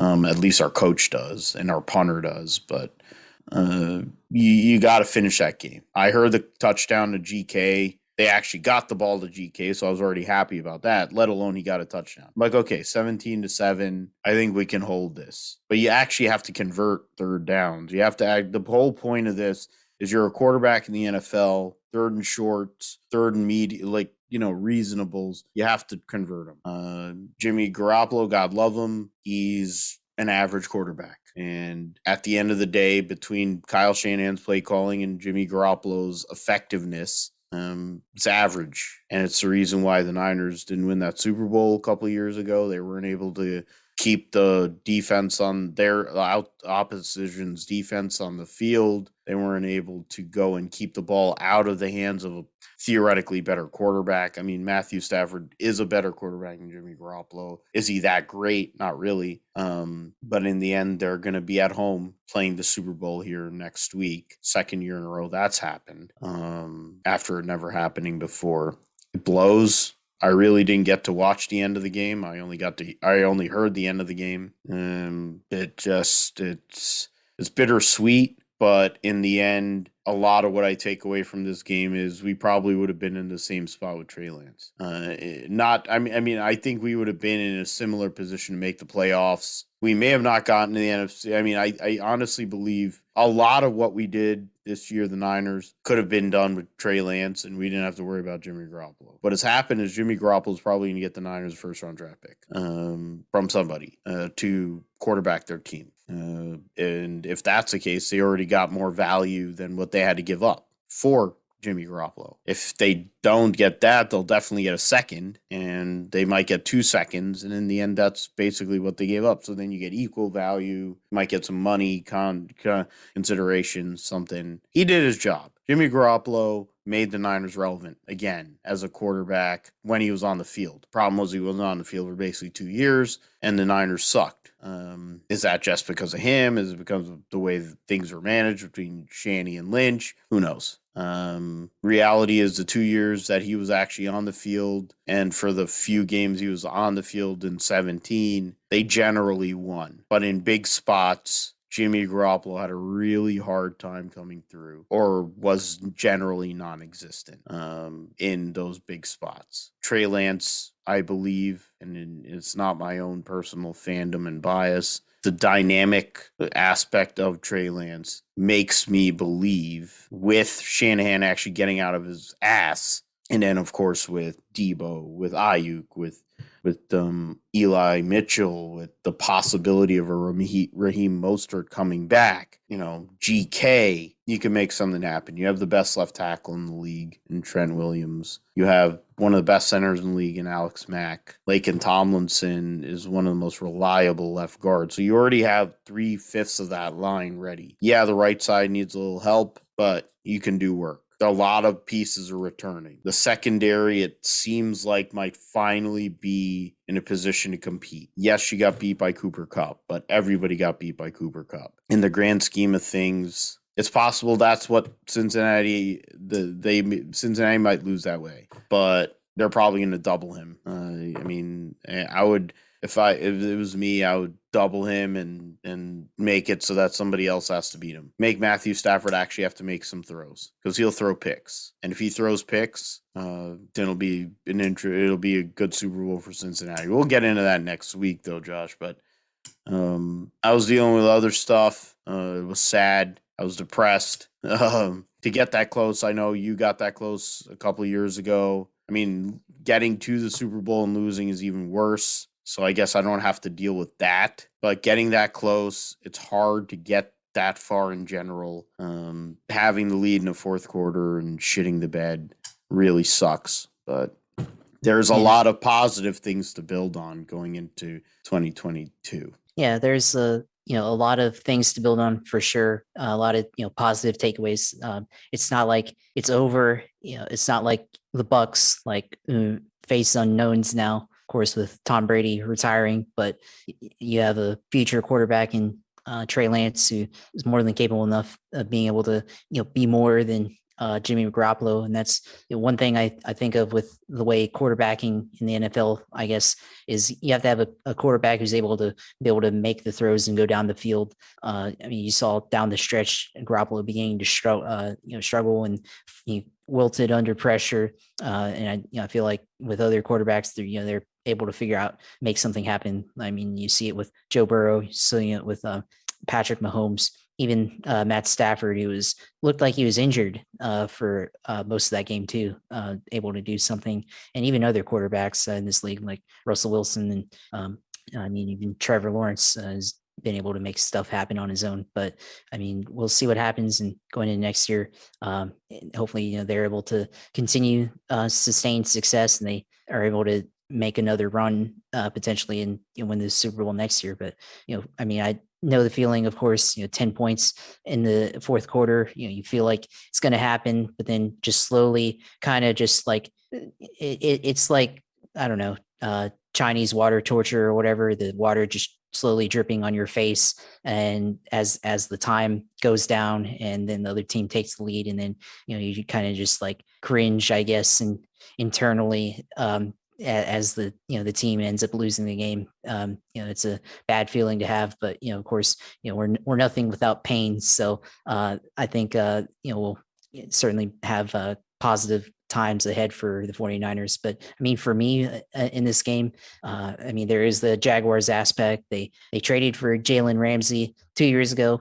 The Rams did, and got Jalen Ramsey in exchange for 2 first-round picks from the Jaguars. That was 2 years ago that happened now, or over 2 years ago. And now Ramsey's going back to the Super Bowl. Now I guess he can say, yeah, we're going to go win the Super Bowl and we're going to win that bitch, with the thing that he did back in the day after they beat the Steelers in the playoffs and then lost to New England that year. But I mean, for the Jaguars, I mean, clearly now they've lost that trade because they drafted a linebacker with the picks, and then they draft Travis Etienne with the second pick, which could be good, but didn't need to pick a running back at that pick. And then they tried to draft CJ Henderson to replace Jalen Ramsey, but then they traded to him a couple weeks into this past season. So that's I get reminded of that when I see that. And of course, last year Leonard Fournette got cut by the Jaguars and then signed with the Bucks and then won the Super Bowl there.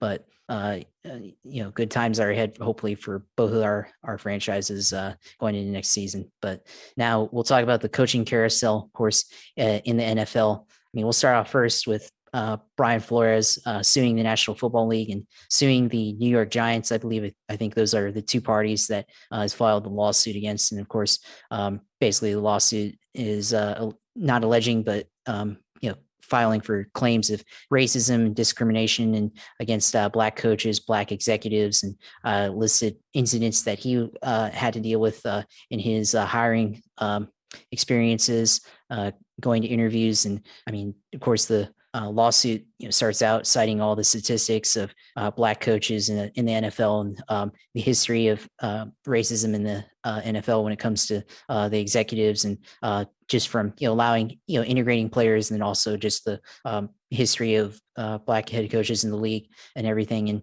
And I mean, we'll see what the lawsuit, how far does this go, if they end up settling or not. But I mean, the storylines from within it that Flores, just on his own experience, I mean, it's pretty remarkable. You look at you got a text from Bill Belichick saying congrats, and then it was actually Bill Belichick being confused, and then it was actually meant to be going to Brian Dable, who got the job for the Giants, and then found out basically on accident that he wasn't getting a job, but he still had to interview with the Giants, and they basically were just trying to interview him to satisfy the Rooney Rule, the requirement that minority coaches have to be, at least one has to be interviewed for a team that's trying to hire a head coach or an executive. And then, of course, the other remarkable thing I found was the Dolphins, when he was on Dolphins the first year, they wanted, basically the owner, Stephen Ross, wanted wanted Flores to lose all the games basically, and he was going to pay him $100,000 per game per loss, and wanted him to tank to get basically to the number one overall pick. And of course, Flores has integrity and didn't want to do that, and they went out and won like 6 games, I believe, and then ended up having like the 6th draft pick overall, but they went and still got Tua instead of Joe Burrow, which I guess was a huge miscalculation. And they still had Justin Herbert on the board too, so they could have just picked Justin Herbert, and then maybe Brian Flores wouldn't have been fired, because if you have a quarterback who's good and you have a good coach that can win you games, it should be a good pairing. But obviously that did not happen. And then there's also the conflict of interest, because at the time when this all went down, when he made that request, I guess there's the other report that Stephen Ross was partnering with the Action Network, or I guess like investing into it, which is another gambling company, online sports betting company. And that's obviously a huge conflict of interest, and possibly opens up the league to antitrust lawsuit of some kind, especially with asking your coach to go out and lose games. I'll pay you X amount to go lose. And on the other hand, you're getting, some kind of return on investment from your involvement with a gambling company. I mean, it's a huge conflict of interest, and the antitrust aspect as well. And then, I mean, he also requested Flores to meet up with a prominent quarterback. And if you read between the lines, it's Brady after the 2019 season, when it talked to Tom Brady, try to court him to go to the Miami Dolphins. But of course, that was tampering. It was before the free agency period. And of course, that was illegal to do. And Flores wasn't willing to do that. So shows, again, integrity there. But I just think that all these instances that, happened to him is pretty remarkable. And then, of course, there's the other incident that I read in the lawsuit that he tried to interview with the Denver Broncos, and the Broncos executives, including John Elway and their GM, appeared to be intoxicated or drunk or hungover or whatever. And they went and interviewed him, and looked like they clearly didn't care. And again, we're trying to satisfy the minority hiring rule and the Rooney rule. And if you go into that and you're not being treated with respect, it's really no point in being able to interview. And does question how effective the rule is, which maybe it isn't and everything, but just shows we'll see what comes out of it, but it just shows, like, on one hand, the really remarkable ways that some of these organizations are run. Racism or not, look at how all this went down. You just take that out of the equation for a minute. Just look at how some of these organizations are running. It's like how do you have success running an organization like that? The Broncos, they haven't won anything since Peyton Manning in 2016. The Dolphins, they've won nothing. They've been a joke for many years now. The Giants, basically since Tom Coughlin left, they've been poorly run as well.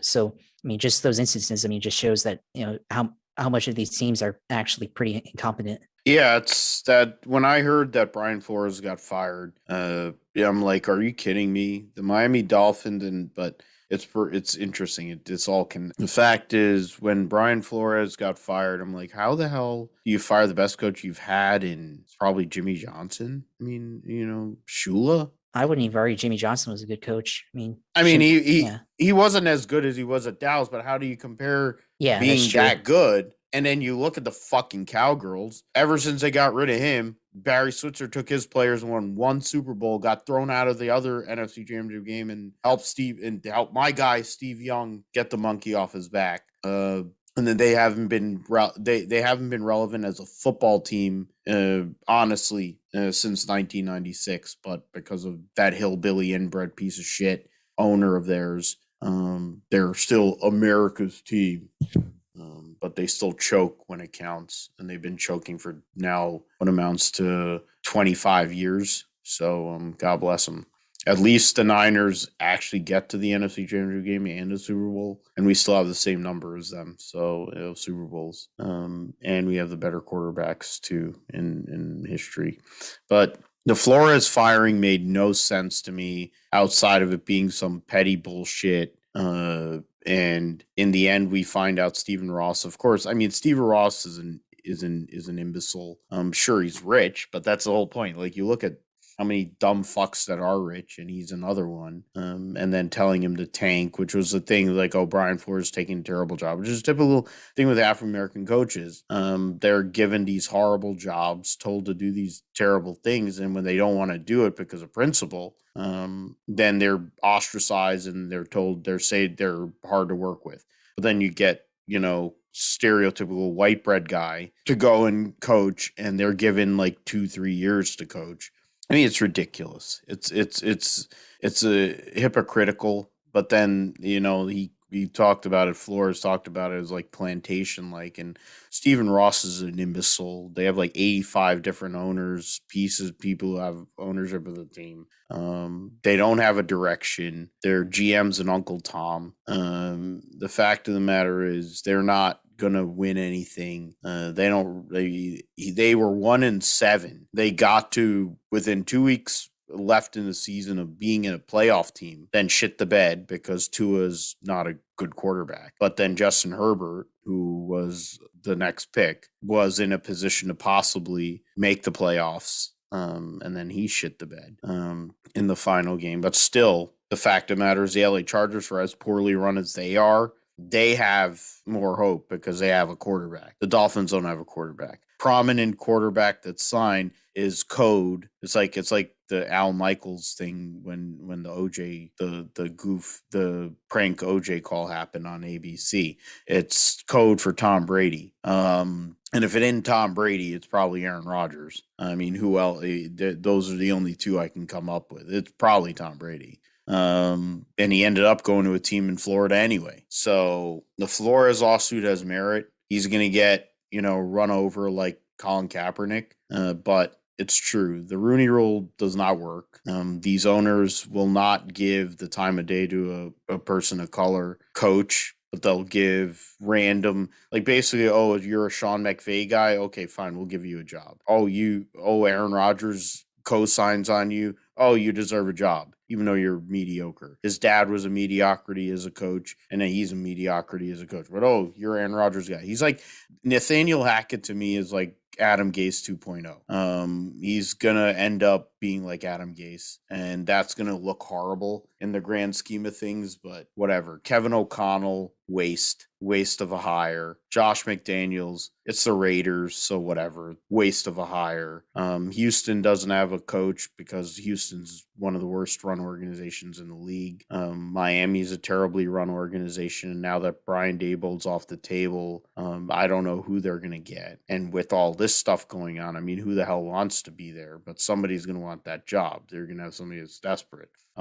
Stephen Ross is almost like has to go and give somebody of a diversity candidate at least a sniff to make it look good. Minnesota, whatever, fuck them. They're useless and irrelevant. I'm trying to remember. New Orleans, of course, is open. They don't have a quarterback. They have a terrible cap situation. So that's going to be rough. But they do have ownership, and they do have Mickey Loomis there. I'm trying to think who else. I have to bring up who Jacksonville. else is. And then, of course, Jacksonville, who you're going to mention. I'm going to leave that all to you. I thought Byron Leftwich was there. It makes sense, even though they're poorly run, both at the ownership and the GM situation. But it's really the GM situation, which is probably driving that whole thing. I dealt with that as a 49ers fan, which is why Jim Harbaugh is the coach of Michigan. And not still in the NFL, and probably had won at least one Super Bowl many years ago, so that I wouldn't have to drink as much to take in my fandom. And yeah, it's like Houston, New Orleans, Miami, and Jacksonville. And so you have two teams in the AFC South, two in the AFC South, and then the Saints and the Dolphins that are left with Eberflus, who was hired by Chicago, another random hire. They went defense after being with offense with Nagy. They don't really need a defensive coach, considering their defense wasn't horrible, but they weren't great either. They need a better roster build. They got a new GM, so it's a brand new situation there. Giants got their guy. They got the assistant GM from Buffalo, and so they got Dable.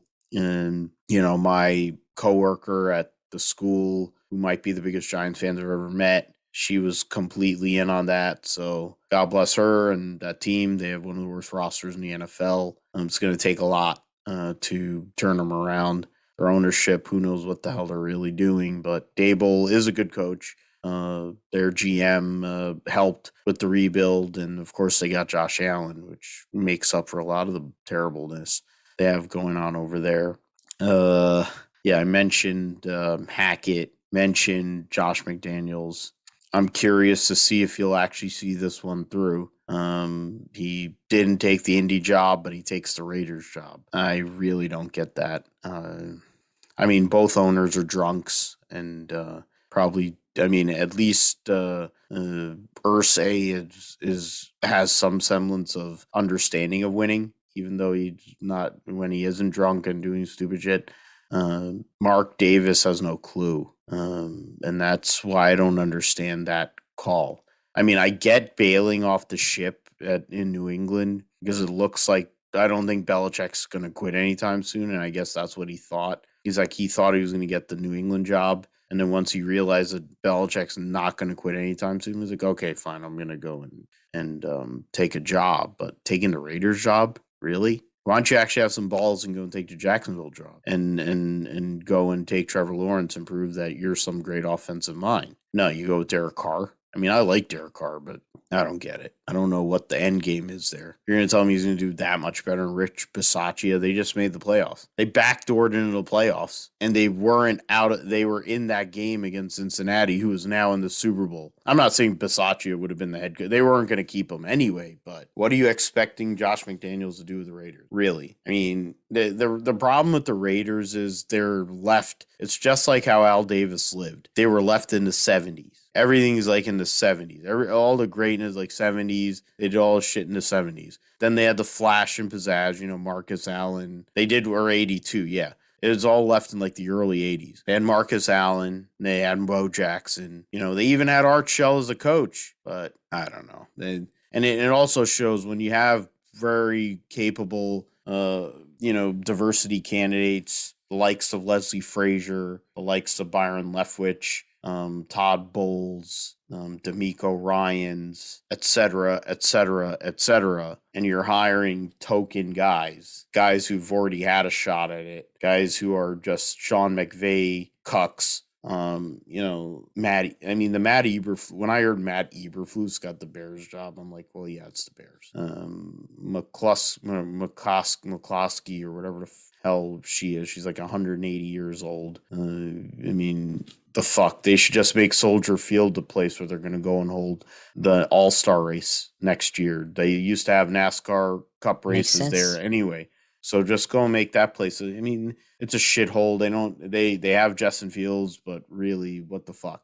That was just a waste. And Kevin O'Connell's a waste. And maybe one of these guys proves me wrong and actually does something. But Matt Nagy did that a few years ago too with the Chicago Bears, and look at where the hell it ended up. So I don't know. Yeah, it's tough to say. How these coaches work out, and I think some of these guys are pretty deserving of the job. I've heard nothing but good things from Hackett, although he does have kind of that camp counselor personality, and Eberflus sounds to be a pretty smart guy, but some of these other hires like O'Connell might not be that great, and McDaniels, obviously his history and all that stuff with what he's done in the past with the Broncos and not taking the coach job, the Colts job a few years ago. But it's just the jobs that are available. Some of these teams aren't well put together, but the big one that I wanted obviously to talk about is the Jacksonville Jaguars. Of course, fired Urban Meyer after not even having him for one calendar year. Fired on December 13th. And actually hired on January 14, 2021, and fired December 13, 2021. And it's been since then, we had an interim coach, but now no coach right now, and they're still hiring, or they're still looking for a coach. They gave the first interview to Byron Leftwich and I think Doug Peterson, and looked like it was going to be Leftwich. There's some other candidates as well. I don't have them off the top of my head, but those are obviously one of the first two. And now looks like they're the top two remaining candidates. But we heard the big news from Dilla that is going to be Byron Leftwich, and then we didn't hear much, and then looked like talks broke down, and now comes out that sounds like Leftwich had some stipulations. Mainly, it sounds like he wanted Trent Baalke out the door and wanted to hire his own guy. I think Adrian Wilson or somebody else to be the general manager that he could work with. And they also, they went basically radio silent since Wednesday on that front with Leftwich. Peterson's come back for a second interview apparently this week. I think who else? They tried to interview the Raiders coach, special teams coach from last year. I don't know how to say his name. Rich Bisaccia, the guy that led the Rich Raiders. Bisaccia. That led to the Super Bowl, or led them to the playoffs, and then lost at Cincinnati. But they interviewed him.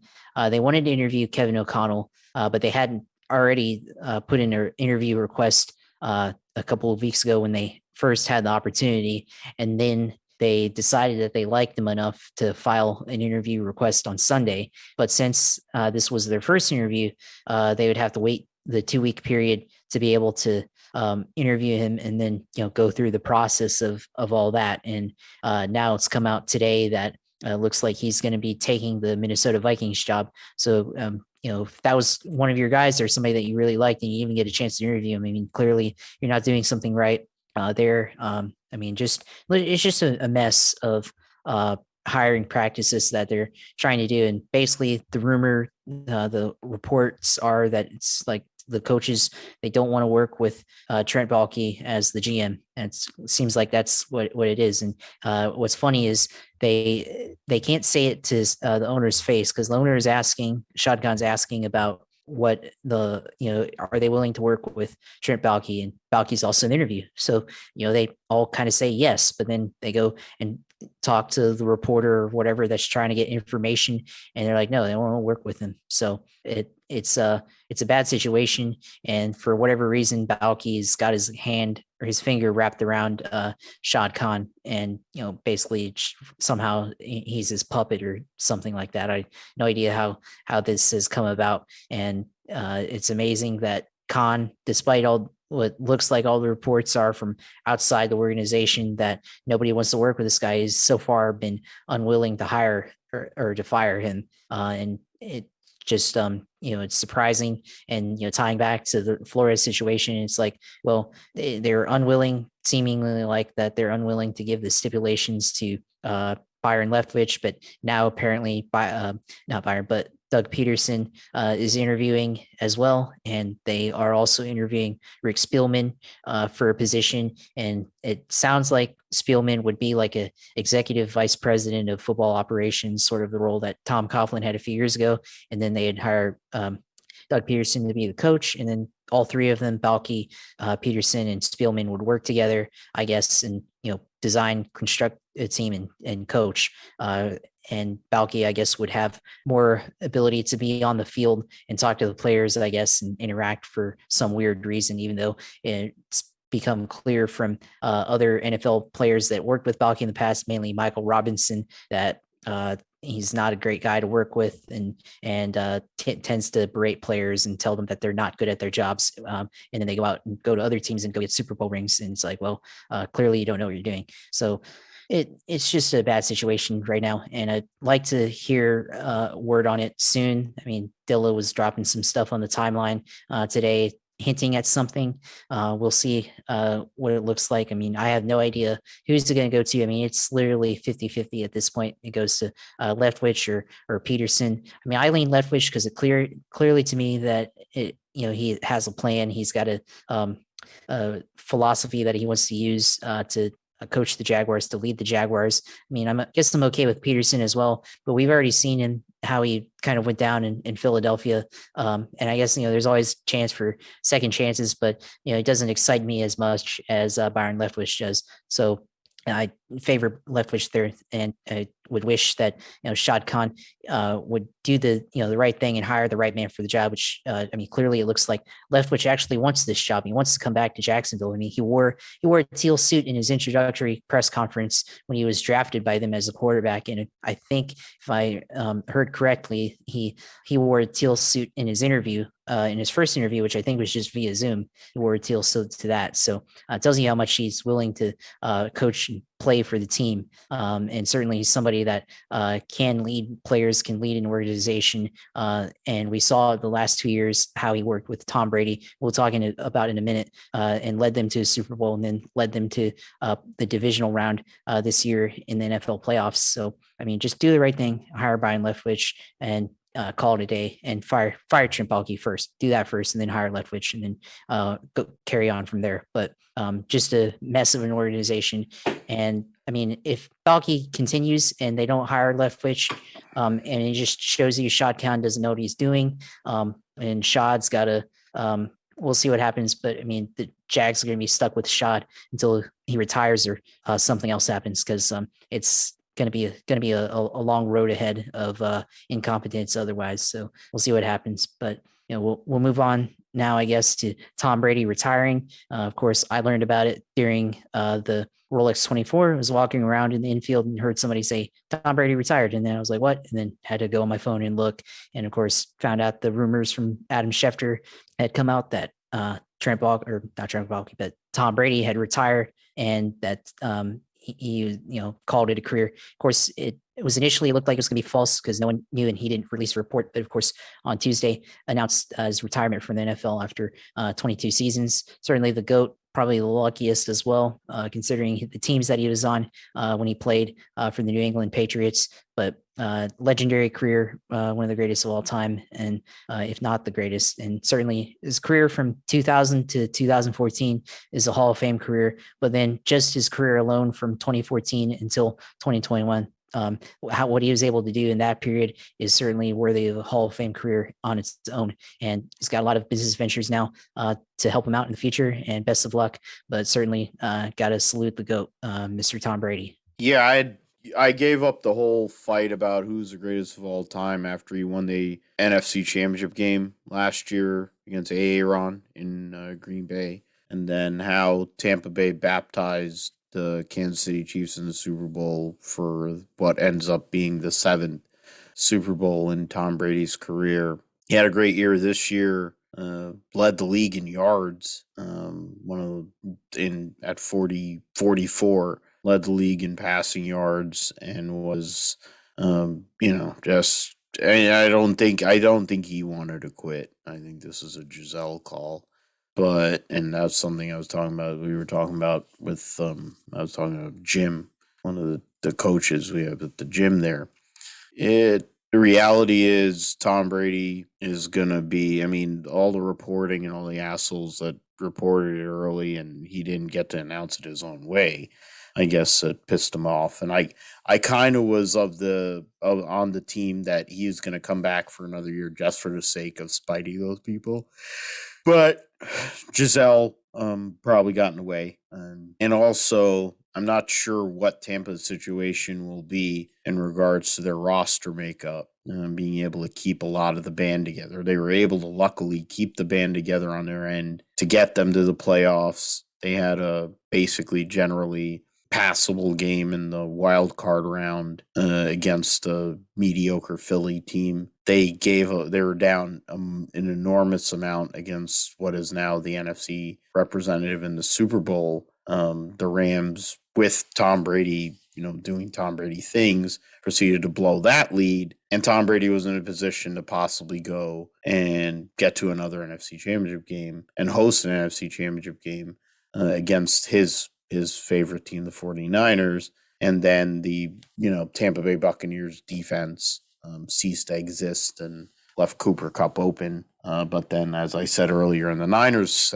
part, they leave Cooper Kupp. Everyone's leaving Cooper Kupp open. There's nobody can defend him. He's not going to win the MVP, but he probably is the MVP of the league because he's making Matthew Stafford look like a genius. Tom Brady, greatest of all time, all the things he's done, the way he's done it. Tampa Bay is screwed. I'm surprised that Bruce Arians is continuing. I kind of felt like Bruce Arians would be a way to go and say, hey, Byron, you're thinking about going to Jacksonville? Bruce is quitting. Do you want the Jacksonville job? And then they'll go and look for a quarterback, whether it's Jimmy Garoppolo, it's definitely not going to be Blaine Gabbert, former Jacksonville quarterback. Kyle Trask is not good. And even if they wanted to go with him, I don't think he's ready. At the end of the day, I think whether it was him or Todd Bowles or somebody, I would say like there's going to be a ripple down effect in regards to this decision. But in regards to what he did, changed, lots of things, record books, and threw for 500 yards in the Super Bowl in a game I got to watch, and he lost. One of the ones he did lose, one of the 3 that he did lose. In the end, it's really something to be as good as he was for as long as he was, and ended up doing for 2 teams, played 20 years for the Patriots. All the players, all the generally nondescript players that he made great around him. It's really hard to quantify how much Tom Brady did in this league outside of just 7 Super Bowls. And in the end, that's what it is. How many rings do you have? And he has 7 of them. He's got more than any other quarterback in the history of the league. Joe Montana has 4. Bradshaw has 4. And I have a hard time believing anybody's going to really get anywhere close to 7 anytime soon. So he's a GOAT for a reason. Yeah, it's definitely the GOAT. And, there's definitely not going to be any other player like him. Certainly, not a player that can play as long as he did. And they talked about if Patrick Mahomes were to match his stats, like to get to the statistics that Tom Brady has, he'd have to play until he's at least 41, which could be likely, but certainly a long time from now. And you'd have to play at the high level that Tom Brady has played for 22 years in the National Football League. But it's certainly a career that is definitely first ballot Hall of Fame as we go on in the coming years once he becomes eligible. And we'll move on to the GSP Roundup.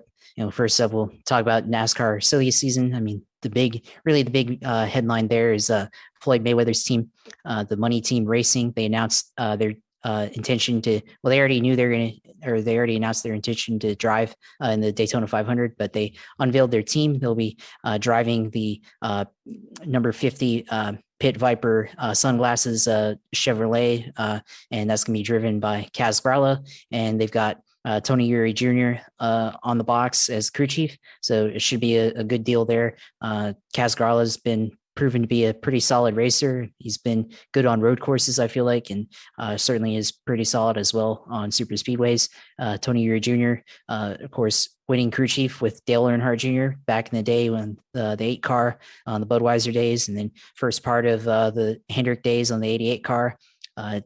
Tony Jr. has been great crew chief and certainly knows how to put together super speedway cars. So I would not be surprised if that 50 car is a contender going into speed weeks, or certainly a car that could make the field because they would have to qualify on time.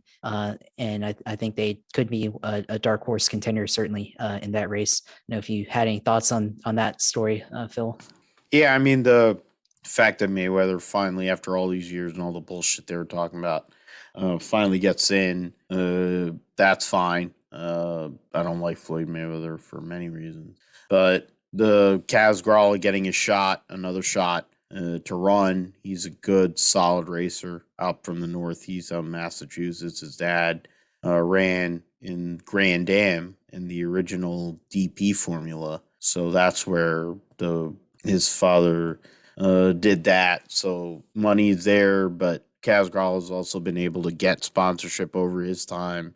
He's run well at Daytona. He won his first truck race there for GMS. And he's a good super speedway racer, good road racer. They have ECR engines, so they are competitive. And when you consider how many open cars are going to be there, I would assume it's a 40-car field, and I think there might be 42 cars. I mean, it's just a rough number, maybe 43 cars for 40 spots. So if you were able to go and qualify well, which the ECR engines will put yourself in a position to, you could qualify on time and it wouldn't matter.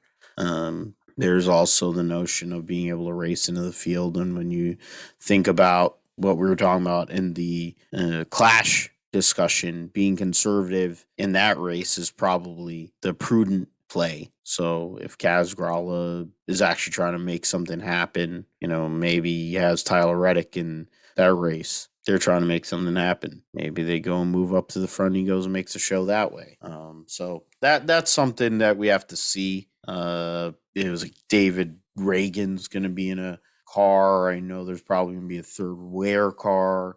Carl Long is going to have Timmy Hill out there. So, I mean, just based on that, I think that's 40 cars. I don't know how much more there's going to be off the top of my head, but it is what it is. After all these years of rumors and all that crap, they're actually going to come through with it. So I guess in that sense, we should be glad that it wasn't total bullshit. Yeah. And then moving on to IndyCar, looks like there could be some announcements, but there looks like racers uncovered who could be a part supplier for the 2023 hybrid engine. Of course, in 2023, it's going to be a new 2.4 liter V6 formula, up from 2.2 liter motors that they've been using since 2012. And they're looking for a spec energy recovery system that would complement the twin turbo motors. IndyCar would be using its first hybrid powertrain, and then Looks like it could be Mahale. That's going to be the manufacturer for the that portion of the system there. So that could be an interesting partnership with Mahale, and then of course they're going to have to partner with both Honda and Chevrolet. Of course, they're focusing on the horsepower, and then you bring in this hybrid thing could make for some interesting power, I guess, and ultimately racing on the field. So not really a whole lot there other than just I guess an investigation on who this manufacturer would be, but certainly it's definitely a something that we have to look out for, especially going into next year. Yeah, and I think the one big piece is how much more the cars are going to weigh, and how there's a lot of talk about they're basically going to be the same weight as a prototype, which is a problem. They won't have a new car at least a couple of years. Well, it's interesting to see what will come with that. The hybridization aspect is whether it's relevant or not in regards to American open wheel racing. I'm not so sure. In Formula One, it is. In the World Endurance Championship, it is, but I'm not so sure in IndyCar. But I guess we will find out as we go along through the season. We're only, what is it? I didn't change the calendar. Dang it. I mean, today's February 2nd. Yeah, it's February 2nd, so we're 25 days away from the IndyCar series opener. So maybe between now and St. Pete weekend, we might get a little bit more clarity in regards to what they're looking at and how they're going to go and make the cars not be total boats like the Dallara toilet was before this DW12 formula came along. Yeah, should be an interesting storyline, especially moving on from this formula, and certainly shows the evolution. Of course, Formula One has been using hybrid engines since 2014. Now IndyCar is potentially going to be using that in 2023. So 9 years later, moving on to hybrid formula in American open wheel racing. And then, yeah, speaking of Formula One, Alfa Romeo says they'll officially launch their 2022 car after the first preseason test in Barcelona, but then they will insist that they will have the new car running in Spain. It looks like, I mean, that's a confusing headline to me. They are testing the car, but they're not officially unveiling it until after the test. So I guess they're probably going to have to disguise the car and hide the paint scheme and or the livery of what the car is going to be for this coming season. That just looks like they messed up. Somebody messed up to me on the launch date of that, because I feel like properly you should show your car and then go test it. You build up interest going into the test. Now you just, I don't know, you leave people confused there. So that's a weird headline, I guess.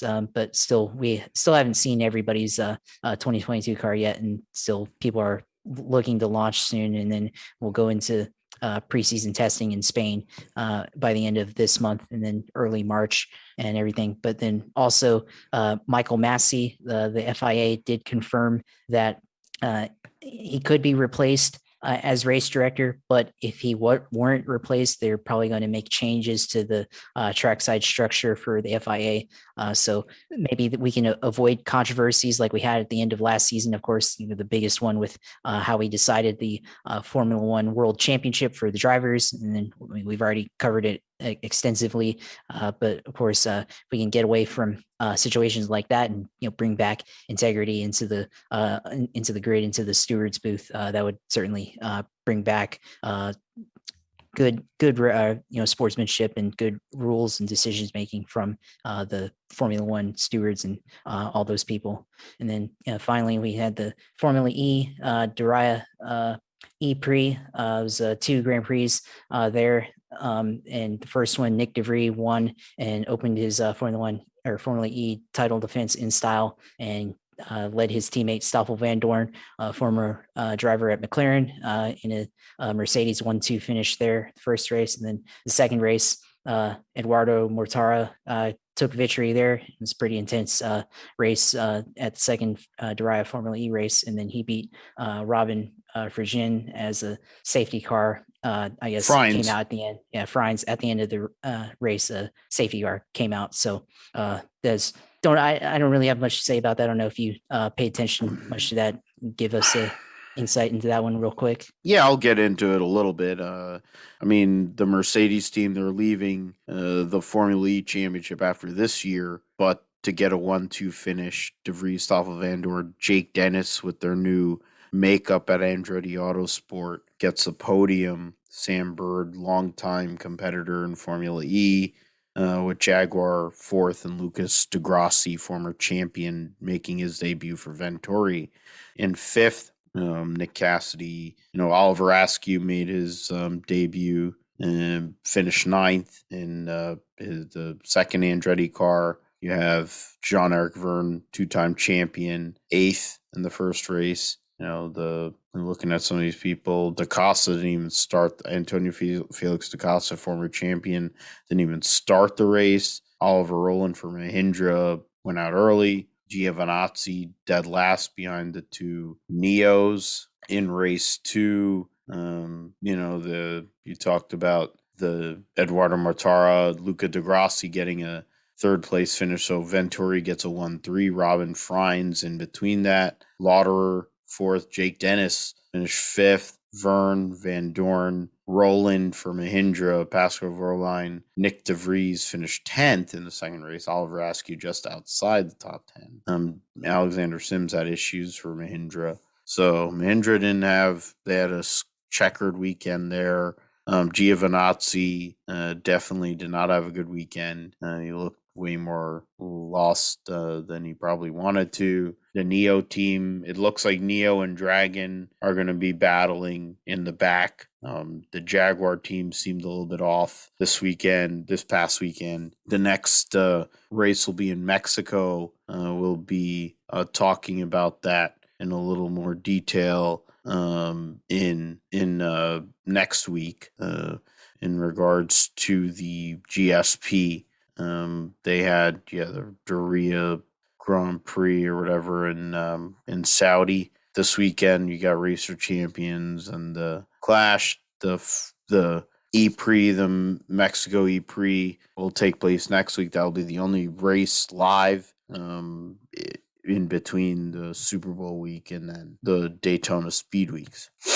I mean, it's early in the season. It's only the first race, so you really can't say. I mean, I would go and say that for Andretti Autosport, for Oliver Askew to go and debut and not be off, like being around a lot of guys that have been in this series for multiple years. And Askew is an IndyCar driver and should probably be in an IndyCar to get in Formula E and be able to be competitive, off the top is a positive takeaway as we go into this year and some of the new changes that have come on and what may come from the opportunity to be in Formula E itself. So we'll see what happens with that. Let me go and look here just for a second. I mean, you talked about Michael Massey. He deserves to be fired just based on some of the garbage that he did last year and the fact that he's totally out of his depth. I'm going to let Josh go in a moment, but I wanted to give, U.S. Open qualifying for bowling is going on as we speak, or has been. Last week, the PBA Players Championship saw Jason Belmonte go and win against Arturo Quintero in the semifinal match, and then in a tough battle there, and then beat his longtime rival Sean Rash to win his 14th record, extending 14th major championship and 26th title on the PBA Tour. First title in a couple of years. Australia's COVID restrictions, of course, are way more strict than here, and which has affected Belmonte being able to come over here. But, we're talking about GOATs. Tom Brady retired, and there are GOATs in bowling, but Jason Belmonte is in the conversation as the greatest of all time. And he's a pioneer and trendsetter with the two-handed bowling style. If he can go and win another U.S. Open, that would be pretty spectacular, but who knows? It's going to be an interesting week. We'll probably give you a little bit more next week on the GSP to see who wins the U.S. Open, which is one of the most grueling tournaments on the PBA Tour. Yeah, sounds interesting. Yep. Yeah. So, of course, in my part of the world with the sim segment, did some iRacing, IMSA, I guess, yeah, the Michelin Pilot Challenge. They had some racing at Watkins Glen that I did this weekend, and I ran in the Honda Civic Type R that they recently just released onto iRacing. And of course, that's currently racing in the Pilot Challenge in real life. And it was a lot of fun racing in that car. Did about like 3 races, streamed 2 of them. It's fun just being able to run in that car and then try to attack Watkins Glen. It wasn't the boot, but it's just the cup configuration. So no boot, but still able to run onto the curbs and basically you use the same type of line that the cup cars use, and didn't really have a lot of power, but you're able to still slide the car in the corners and be able to really just be on the tack the whole lap. So a lot of fun there. Got a couple of compliments, or one compliment from one racer at the start of one of my races. So always appreciate when somebody says, "Oh, you did a good job with passing and stuff." And maybe I might not have enough pace at some cars, but I feel like I definitely have a lot of racecraft and know how to keep the position, keep the defense, and know when to attack on when needing to pass a car and make a position on the racetrack. And then the other thing I was going to bring up with this is in R Factor 2, they released or they're going to be releasing a IndyCar I guess mod, or not a mod, but they're releasing content for IndyCar, and it doesn't look like the racing is all that great as far as with the AI goes.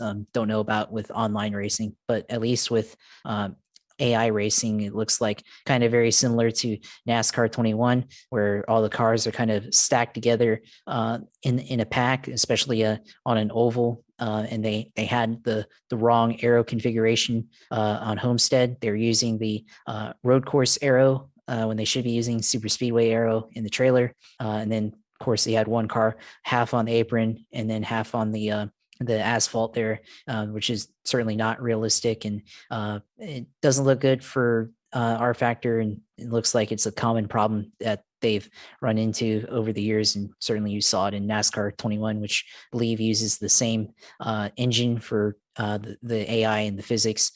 So I mean, we'll see what happens there. But game developers for sim racing sometimes don't always get it right, and you got to be willing to see the criticism and be willing to accept some of the faults, and can't always just hail the games as like they're perfect, or like should give them a break. I mean, you should be willing to get more than what they're giving us, I guess, in some of these games. But still willing to play the games as they are, and still willing to enjoy it. But you just have to know how to be honest about the opinions and approaches to the games. But of course, go ahead and go into the close now. But you can follow me at on Twitter at JP Huffine, and then maybe I'll put my Instagram out there too, which I don't normally do, but I mean, I got to post the Instagram stuff for the Rolex 24, which I haven't got around to, but took a lot of pictures there. Ran out of space during the race, and then I had to go out and I guess on Apple, there's a feature where if you run out of space, it'll look at the apps that you no longer use, and you can select that option, and then it just automatically removes the apps that you no longer are using and frees up that space, and then is able to free up like a bunch of space and take more pictures, take more videos around the track. So maybe I should probably upload those. And of course, Instagram, same handle as the Twitter, which is at JP Huffine, and probably look at that stuff whenever I post it, and probably post it to Twitter as well. And then of course the streams, you can follow that at USailor2 on Twitch, or Twitch TV/USailor2. You can look at that, and then see what I'm up to when I'm racing. For the most part, I mean, it's all just iRacing videos, and maybe one of these days I'll post some PS5 streams or something like that. So go and follow those, and go and subscribe and follow me and see my streams and comment and all that stuff. Phil, what about you? Where we can find you at? You can find me at Philip G. Matthew on Twitter. You can find the Gripstrip Pod at Grip Strip Pod. So that's GRIPSTRIPPOD. The G, the S, and the P are capital. You can find the Grip Strip Pod on Twitter. You can find the Grip Strip Podcast, Apple Podcasts, Amazon Music, Spotify, Podbean, Pandora. I went and closed that out right there, of course. iHeartRadio, Stitcher, TuneIn. I was looking at most of these episodes, I think, right now, once the NASCAR season kind of gets going, we'll start picking back up again. We have people that are listening. There are loyal listeners to us every week, so we thank you for that. Next week, we will be back for episode 99, episode Greg Moore, or Wayne Gretzky, who I share a birthday with on January 26th.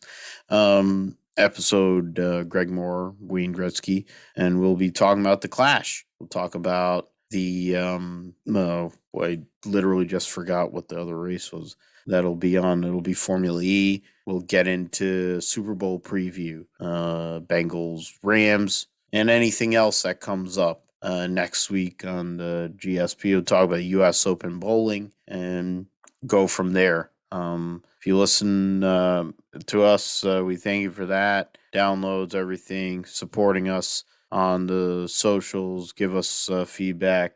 Let us know what you want to hear. If there's anybody you want to hear from, thank you for that. Thanks, Josh. The swap episode is through. We'll swap back again for episode 99. Got to start planning for episode 100. That'll be pretty big. Pre-Daytona 500 will be episode 100 then. But that'll be good. We'll do a lot of NASCAR coverage, try to get some people back for that one. But thanks, Josh, as always, being my right-hand man, and in this case, being the lead dude. Being the hired gun theoretically for this show, it seemed a little bit less stressful, so that is kind of cool. But I think at the end of the day, it's a team effort, and it's a good team that we have here. So always glad to be on with you. Hopefully by next week, you'll be able to talk about a head coach for the Jacksonville Jaguars. I hope more so. than likely a white guy, since it's the NFL. But We'll see. But maybe Byron Leftwich can go and be in whiteface, and then he'll get the head coaching job. Since that's exactly what has to happen for African-American coaches to get a job. You have to be in whiteface. It's the Orangeade principle. With that, for Josh, I'm Phil. Thanks for listening to Grip Strip Podcast. Be safe, take care of one another, and we will talk to you next week. Take care and goodbye.